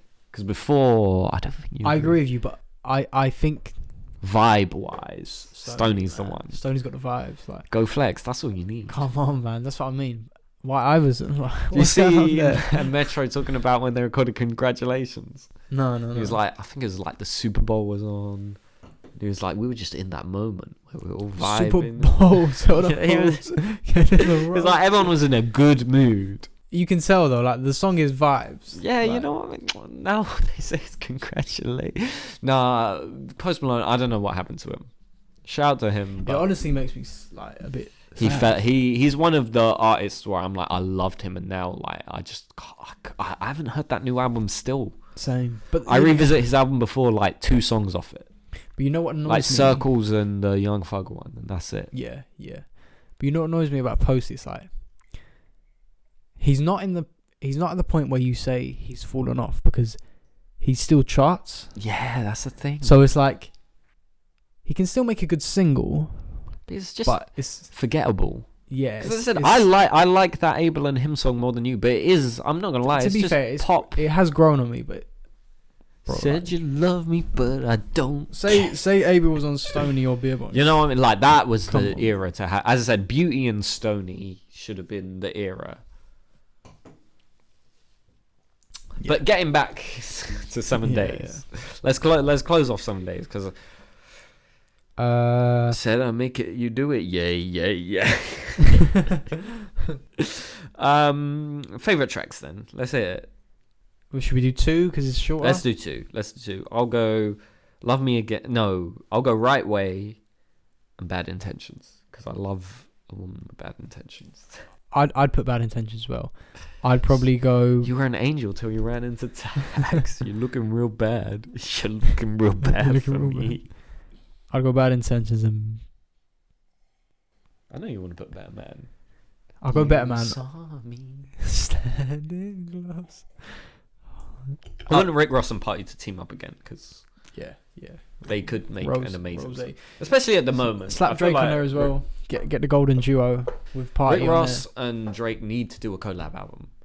How have they not? And have Party be like, you know how Travis was the only feature on Her Loss. Yeah, have Party in there. How have they not made a collab? Because that is peak Drake.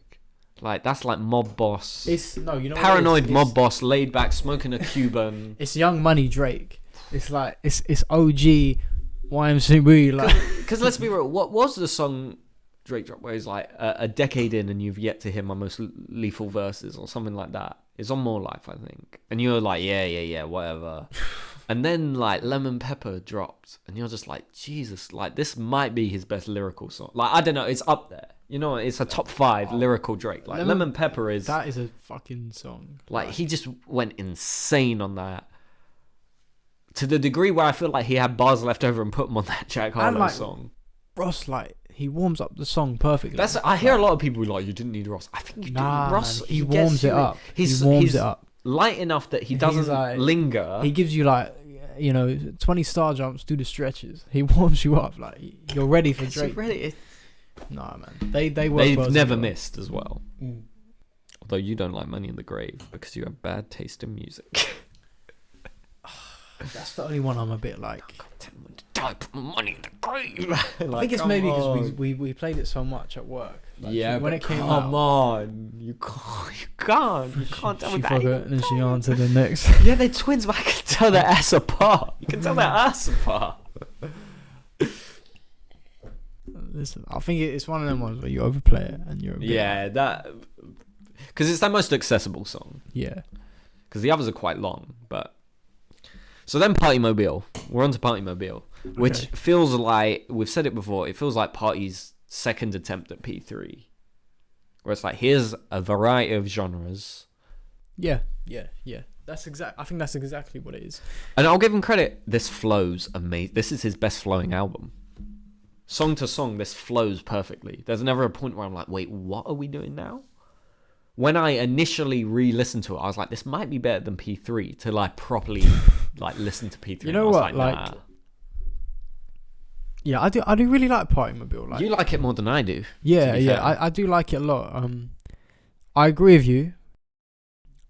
It flows very well. It's like Dawn, where it just flows songs, because Dawn kind of cheats where it has those fat transitions. This just pacing. It knows how to pace the songs, where you're never like, what vibe are we in now? You're always like, oh, we start here, we get more energy, we lose that energy, and then we get low energy and dark. My only thing with this album is like, usually with P3, it's like, it's party sprinkled with other genres.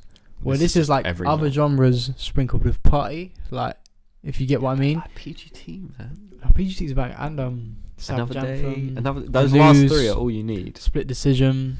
The News, yeah. The News is might be Party Next Door's best. Wait, I didn't do it. PGT might be Party Next Door's best song. Another Day might be Party Next Door's best song. Because, yeah, it's so weird, because this album was clearly just a collection of songs. Because a lot of these leaked. Another Day leaked. Savage Anthem leaked. And one other did. I can't remember which. And you know why? I was like, when I heard Savage Anthem, originally it was called like, I can't remember what it was. So it was like Carpet. Girl from Oakland Part 2 or some shit. It's like The Smell in the Living Room. But I was like, this will never drop because this is fucking wild.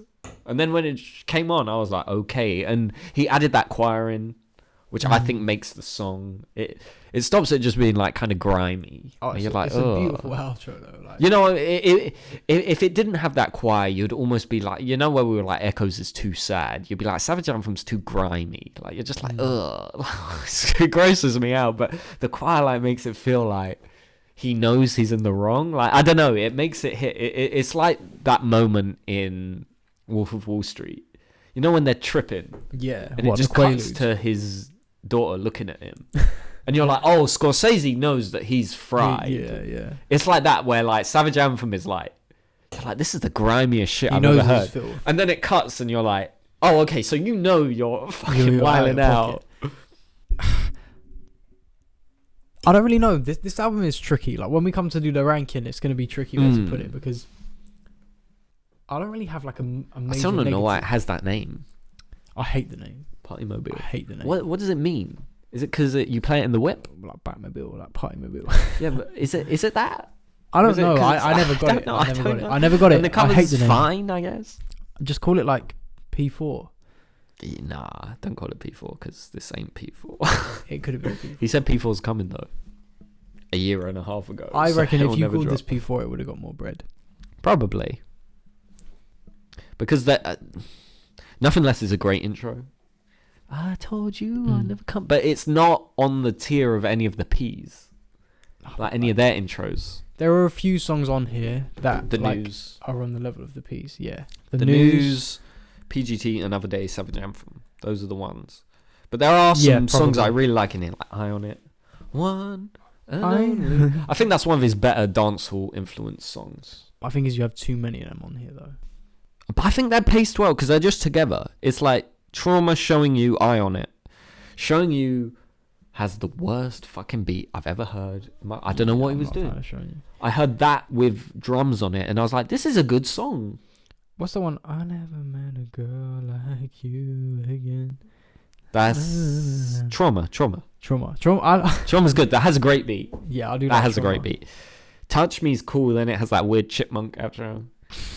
Come on, baby. You're like, what? And you've got Loyal. I don't know. For me, he's doing too much of that sound. Split Decision. What do you think of that? I like it. You like it? I like it. Weird choice for single, but I like it. Yeah, but I do like it. I think it's The News was the perfect choice. I think both of them are a good choice for single. Why don't you? Well, that's the News and Loyal drop together, and then you get Split Decision, and then the album. Why don't you think Split Decision was a good choice? Because it's just not. It doesn't stick with you. I don't think it's any better than any of the like Transparency or any of those dark ones on P3. It is like a watered down The News as well. Yeah, exactly. I think he should have gone with like Eye on It or one of those more dance hall influence ones or gone PGT. PGT is a slapper. PGT makes me want to, before I was like options makes me want to go into debt. This makes me want to go into like super debt and just throw it. Yeah. Be like, yeah, man. That's your paper. Pound coins. 50p. That might be the best strip club song there. Like, it's up there. Like, you know what I mean? Yeah. Like, you're just like, yeah, man, fuck it. PGT came from the grave and now she wants paper. This album will always have a good place in my memory because it dropped during COVID. It kept me alive. Yeah. You know what I mean? After Hours. This After Hours and Amusing Her Feelings all hit back to back to back to back. Dark Lane towards the end of the first lockdown. But those three were like so close. Then Dark Lane kind of closed it off. Because Dark Lane was like when we opened up a bit. Because I remember we were like in Boston listening to Dark Lane. Yeah. Whereas like those three were like locked down. Like I was on my walk listening to those. Okay, top 3 tracks, Partymobile.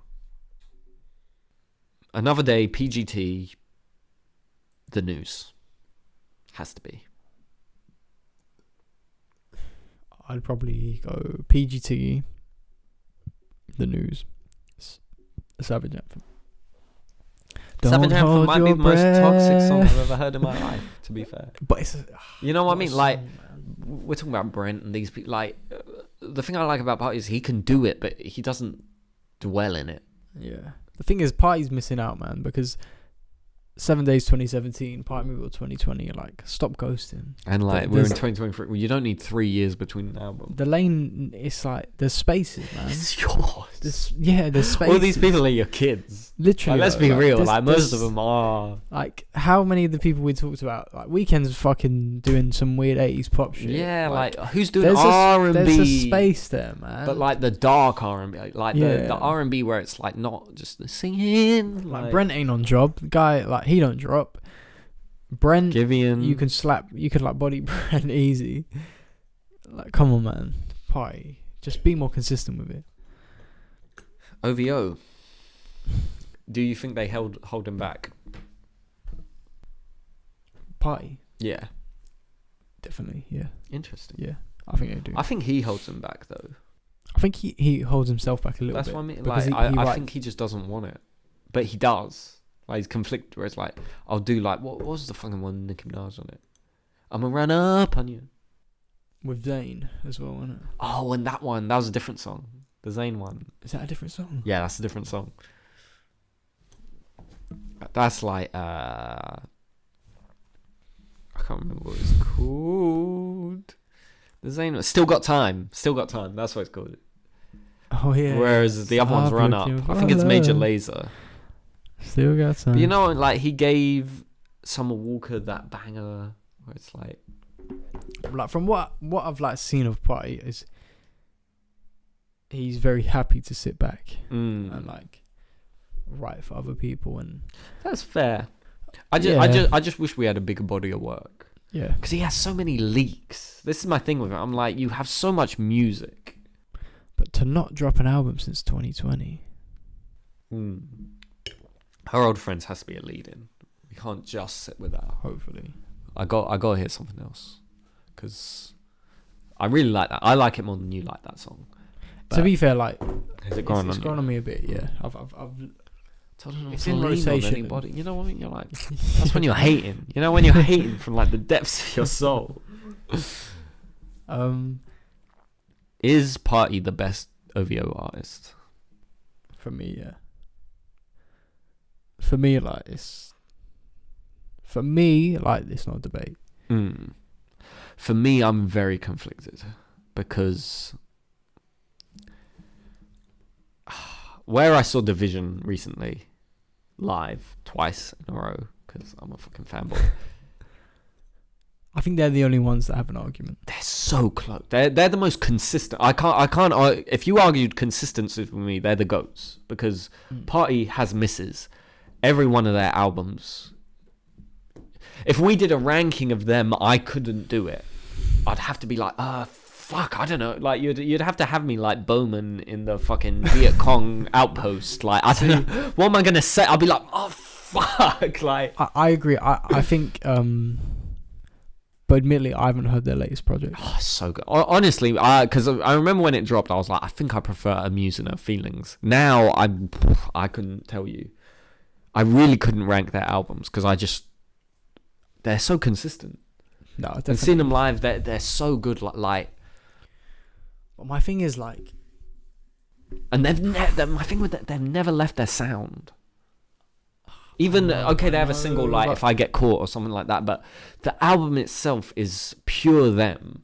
Whereas, before the last pod you were like, I miss when artists had a sound. There's no other artist on OVO I can point to and go, they have a sound in the same way. I hear you, but I love is it September 17th? September 5th. 15th. Is it 15th? I thought it was 5th. Oh, 5th. Yeah, it is September 5th. That don't question me, bruh. When it comes to the music. I don't know, man. I like Division. Obviously not as much as you, but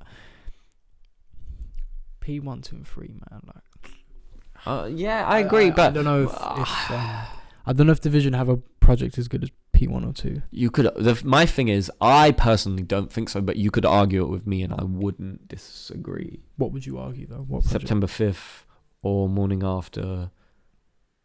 And you could easily put their two out more. You could easily put Amuse and Working on My Karma, and even the Thai collab album over certainly Partymobile and all the other ones below that, and maybe P3. I don't know. It's an argument. September 5th be more of a debate. Is like that's a classic. That's an R&B, modern R&B classic. And the thing is, it's modern R&B, but it's classic R&B with that sound. And he is the best singer. Daniel can sing. Yeah. No, you know what I'm like? Easily. Oh, bruv, he did fucking Creepin'. He covered Creepin'. He did when I saw him, like he did that and the original. He like merged them. I don't wanna know. Yeah, what's the original? If you're is it a Mario song? Keep it. Yeah. But he did them both, like, because I was like, he's doing the original. Because whenever they would do a sample, he would sing the original, then the sample would kick in. Like there's the Memories with Ty, where it's like, "Free me, baby," and he does it where it's like, "I wanna get freaky, I wanna lick you up and down," and then it kicks in with "Free me, baby," and he goes into the OG, and that I was like, he's doing the original. Then he kicked in with Creepin', and I was like, bruv, Division and Abel could make like a fucking hit. You know, like an R&B hit, like not a pop hit. It wouldn't like chart in the same way, but I feel like if Abel featured on them, I think it would hit. Yeah. You know what I mean? That'd be the perfect way for me. I feel like with Division, it's sad, but like the fact that they stick to their sound limits them in terms of mainstream appeal. That's fair. I get, but I don't care. No, you know what I mean? Like, yeah. I get you. I agree. I think that's why they'll never be like. I'm just talking about in terms of like mainstream appeal. Yeah. You know what I mean? I agree. Which is a shame because like they're hella talented, like, and they make great music. But they were doing like tattoos for their meet and greet, where the lead singer would tattoo like the divide symbol. I was tempted, but my thing was, I was like, what if it really hurts and I cry? And I was like, I can't cry in the arms of an R&B singer. Like, I'm very secure in my sexuality, but that's like, Like, what if I'm crying and it's like, it's alright, man. It's okay. It's okay. You know baby. what I mean? It's It's okay, soft baby. Toronto accent. It's okay, baby. Like the Toronto accent's so soft and beautiful. Like, I don't know. I couldn't confirm that. Margaret took me out of the game for that one. Oh, bro, I'm telling you, it was one of the best live shows I've been to. Although you fucked me up, man. Because our friend who I went with, he brought enough fucking edibles for 3 people. Yeah, Ron was telling So me. fucking...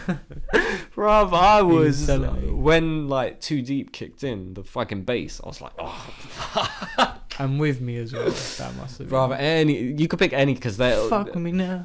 85 is such a good... As I said, I think he's Drake's most underrated producer. Because, like, Boy Wonder or 40 get all the bread. But 85 is, like, on Hold On, We're Going Home, Hotline Bling. Like, he does Drake's, like... Slap. Like, the pop bangers. Like, 85 can produce the shit out of a song. And he does all of Division's music at the end of the day. And, like... Come on, like... Yeah. The fucking... Especially September 5th. The production's immaculate. No, Or, like, that little run on Amuse. Where it's like the one you thought Roy Woods was on. You know, all of them where they flow back to back to back to back. They keep it going and all of those where you're just like, oh shit, into Flawless and... No, Muse was... I liked Muse as well. Once I listened to the last... The last one is basically like if Amuse was more R&B focused. Because Amuse jumped between like dancehall influence and all sorts of things. It was sort of them trying their... I felt like it was them going... Here's all the sounds in Toronto. Let's bring them into Division. This next album is like, okay, let's make a more accessible Division R&B sound while still being Division. Because you know what I mean? Like, they got a lot of flack for like, what's it called? If I Get Caught, which is a horrible, horrible song.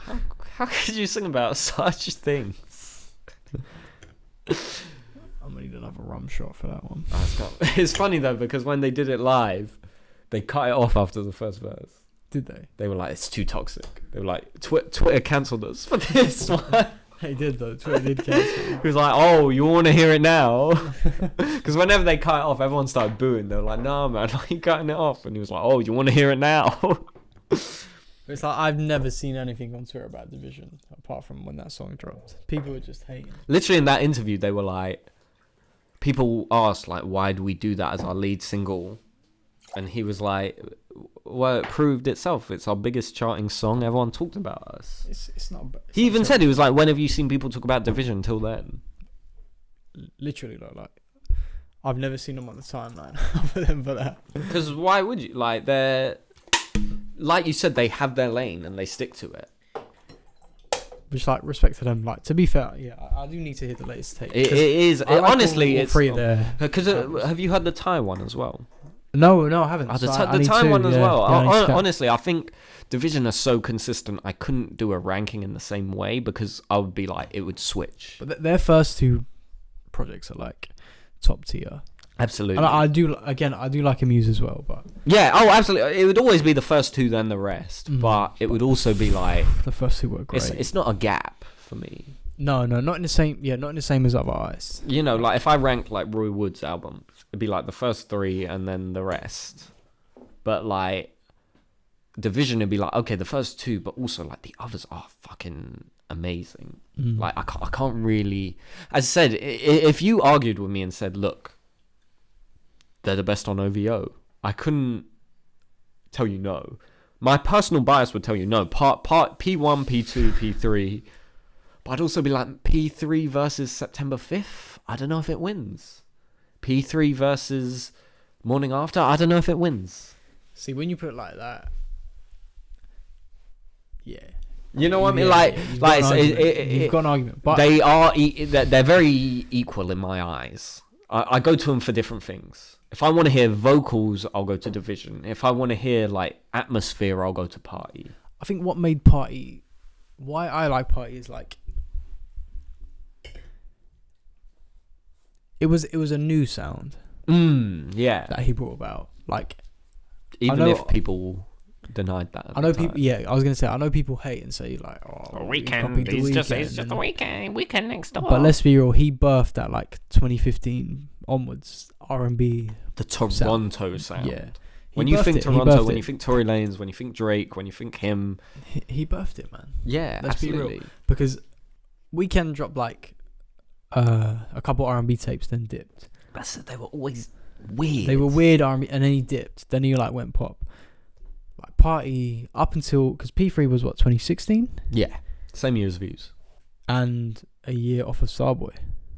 Same year as Starboy. Starboy's ended 2016. So like Party was still doing it in 2016 when Abel was on like pop. So, and even nowadays, you could argue he's still doing R&B, whereas Abel's doing 80s influence, 70s disco. Like, yeah. As I said, Party's almost like a what if, where you look at him and you're like, man, what if after P3 he had just kept going like, fuck you, let me do my thing. This is what I find strange about Party, the lack of music that we get.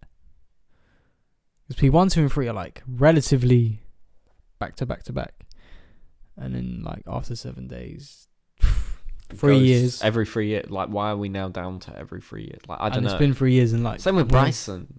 You're like, he should have kept dropping after Trap Soul, but he just takes fat breaks, and you're like, it makes even less sense with Bryson because like he doesn't have a body of work. Yeah, you drop like a classic in Trap Soul, then you drop like an album no one really liked, then you dropped a good album and you haven't followed it up and said you were going to follow it up. Yeah, it was like, Serenity, this and that, and then ghosted. Yeah. So like, what happened there? Did like a Christmas album and that's it. And let's be real, like a Christmas album, no one's gonna like. That don't count, man. Like, people are only going to check for it 1 month of the year. Yeah.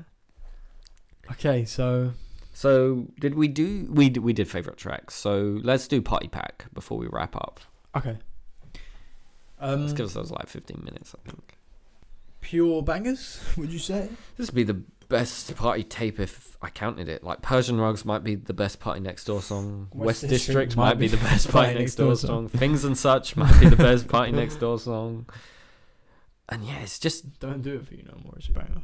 Yeah, because that was his like apology song after P3. Yeah. He did a thing where he was like, "Oh, I'm sorry you guys don't like it. Here's a single on SoundCloud." I can't remember Buzzing. You don't like Buzzing? I can't remember it. Like, sorry, I love my long hair. I look like Jesus. I genuinely can't remember it.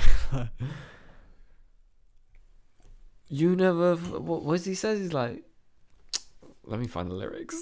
Let me find it. Let me put it to my ear.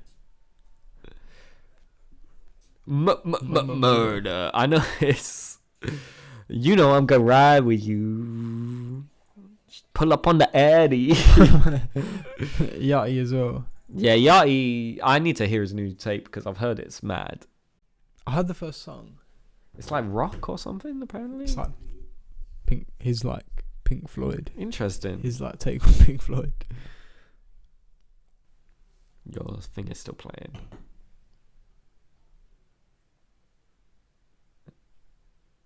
Oh, maybe it must be Through the Wall then. You know I'm gonna ride with you. No, it's a banger. Murder. Murder on a beat. I blow through 100 pack with you, baby. You never stunned until you met a like me. Don't you disagree? It's that song, banger. Honestly, it's one of the first Yachty songs I really liked. Like, I fuck with them. Yachty has a few. Candy with Nipsey. Candy, yeah. Rip. What a legend. Cuffed Up's fine. That's the only one I'm like meh on. But the rest, I'm like, these are classics. He should do another Party Pack and do more leaks. Yeah, he's got enough. Because between before 7 Days dropped and after Colours 2, there was like, he dropped like 7 songs on SoundCloud, which he should put up, like Naked with Ty Dolla $ign and a whole bunch of other ones. What's the sad one called? Can't remember it off the top of my head, but yeah. So let's do the ranking. How are we doing with the ranking? Are we including Colours 1 and 2 as one project or two different projects? We're not including Party Pack either way. I think we should leave Colours out. Really? I think we should. Okay, if you feel that way, we'll leave them out. Let's do it then. Okay. So we'll start from bottom to top. Bottom, I think 7 Days we both agree on. I don't know. Really? No, I'm joking. I was like, wait, what? Is there another party song I'm unaware or party tape I'm unaware 7 Days Bottom. 7 Days Bottom. Then what? Because then we're left. Then it's just P1, 2, and 3. Oh no, Partymobile. So then Partymobile, right? Yeah. That's not better than any of the three. Then Partymobile. I think that's fair. It's a mixed bag. Flow's better than P3, but I don't think the actual songs. No, it's more consistent than P3, but the highs are nowhere near as high, I think. You hit the nail on there, son. So then what? Because be honest, I know you're a P3 stan. So where do you rank? We're left with 3 projects. Where do you rank them?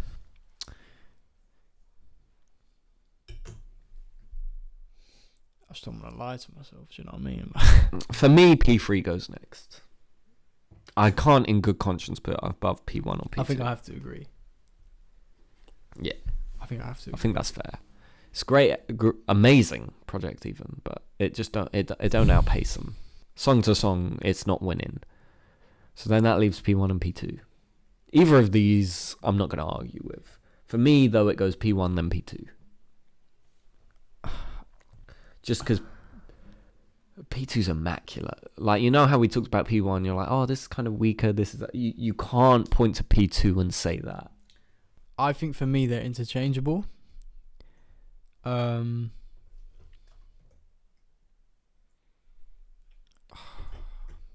be real. Name a song on. I'd probably have to agree with you. Yeah. I think P2 would. As I said, I just can't, in good conscience, go. This is better. But like, because it's longer, but it's still is immaculate. But P2's longer and is more immaculate. For me, it's the Take Care. Nothing was the same dilemma.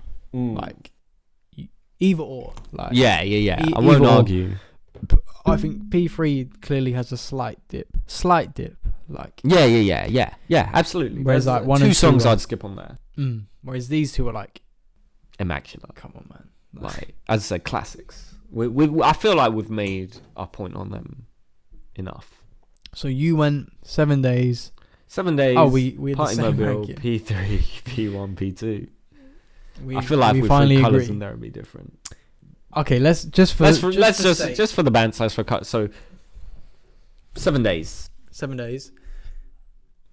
Partymobile for me. We'll do it. We'll do it. I'll go, then you'll go. I'll go. 7 days. Partymobile. Colours 2. P3. Colours 1. P1, P2. Colours 1 over 5. Colours 1 P3. is if you made Colours 1 the length of P3, it'd smoke it. But it isn't, man. The 4 best songs on P3 isn't. aren't better than the 4 best songs than the 4 songs on Colours. I just can't do it. In good conscience, I can't do it. That's bold, man. It's bold, but I can't personally do it just because it is his sound. You know what I mean? I hear it, but it's P3 is where he starts compromising. Good music is good music. Yeah, like, absolutely. Do you know what I'm I just mean? saying, like, good music is good. I can't, in good conscience. Let's get married. Girl from Oakland. Just no. Nah, yeah. Where did you put P2? Above Top. P2's always my top. P2 will never not be top for me. No, not P2. Colours 2. Colours 2 above Mobile. Partymobile. But below. But P3. below P3 easily. P3 smokes. I'd go Colours 2 if we get down to it. I'd go 7 days. Partymobile or Colours 2? 7 days. Colours 2. Partymobile. Colours 1? Colours 1. P3. P1. P2. That's fair. I'm not going to argue with it because the main thing against Colours is they're so short. I think that's my only thing. Like, I know it's they cheating are like the deluxe. Yeah. It's a bit like when we came to ranking Weeknd and it was like, where do you put Melancholy? I know. And the thing is, like, it's unfair. But then, like, at the same time, Melancholy to me feels like more of a project than Colours 1 and 2 do. That's fair. Just Colours 1 is so good to me. Colours 1 is like immaculate. Like, you know what? Like, I can't. It's just like, if you said to me, would you rather only have P3 or only have Colours 1? I'd be like P3.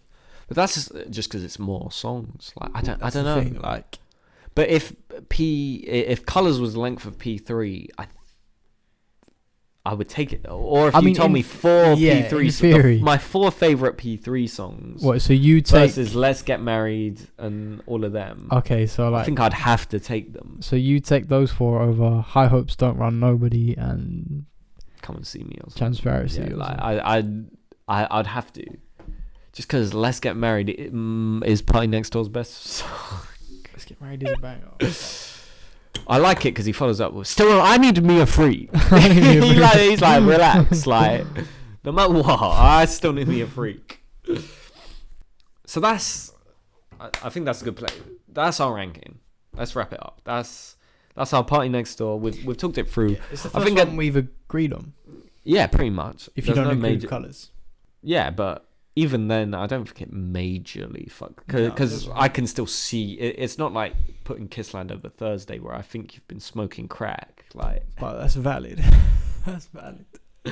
Well, no, Drake, we were pretty. It was early on in Drake we disagreed. We more or less agreed. Oh no, it was the middle because I put More Life a lot lower than you, and you had So Far gone a bit higher than yeah. It was the mid with Drake we disagreed on, and then Weeknd it was towards the top we disagreed on because you put like After Hours below Dawn, which is like extremely valid.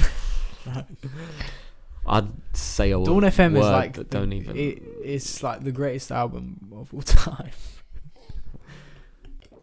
I'll be honest, I came to a realization when I saw Division and I was listening to their projects. I prefer their album to Dawn. It's close. Dawn is a better conceptual album. But music-wise, I can't not put Division up there, man. I can't. Dawn FM is immaculate. It is. It's immaculate. That's the thing. That's a 10 out of 10. You called it his thriller. He did. No, Let's not make this a Last of Us 2 situation where like Ben... No, you can quote that. You can that. Dawn FM is the Weeknd's thriller, and I'll stand by. That's fair. It's a fair argument. I kind of agree, but I'm not a Michael Jackson stan, so we'll leave it there. So thank you for listening to another episode of Don't Start Podcast. Thank you for listening to us all year if you've been here. If not, go back and listen to the others. We've got hitters. At least you got to listen to the Weeknd and Drake ones just so you can see. Surely. If you're into it enough that you've heard our whole fucking Party Next Door breakdown, there's no way you don't like Drake and Weeknd. Surely. Stop playing yourself. But who's next for the album rankings? That we both are into enough that we could do a ranking. Cole, Kendrick, one of them. I couldn't do it. Maybe Cole. So anyway, it's been a great episode. It's been a great episode. No, surely we have to do. Yeah, but we won't get no views. Like if the Adidas deal goes through, I'll do it. That's the deal. He will. If the Adidas deal goes back through, we'll do it. I promise you. Anything. Yeah, he gets views. But the thing is, I only like modern Ye, so let's do it. It'll be controversial because Don's is a shit album, so we'll get tweaking. Certified Love by Smokes. It doesn't smoke. Smokes. Raps up. They're close. Raps in a better, but you know CLB's better. They're closer. He knows that he's better. They're closer than you think. So anyway, thank you for listening. Give us a subscribe on YouTube. Follow us on fucking Spotify and Apple Podcasts and all these other shit. Yell at us on TikTok. Abuse me. I run the social media, so fucking grow me on there and Instagram. Don't Start a Podcast. A podcast is on brackets on the if you're looking for the full episodes. If you're not, just type it all as one word and you'll find us. We'll be there somewhere. Like, don't worry. We'll be there don't somewhere. Even watch that. And yeah, until next time. Peace. Peace.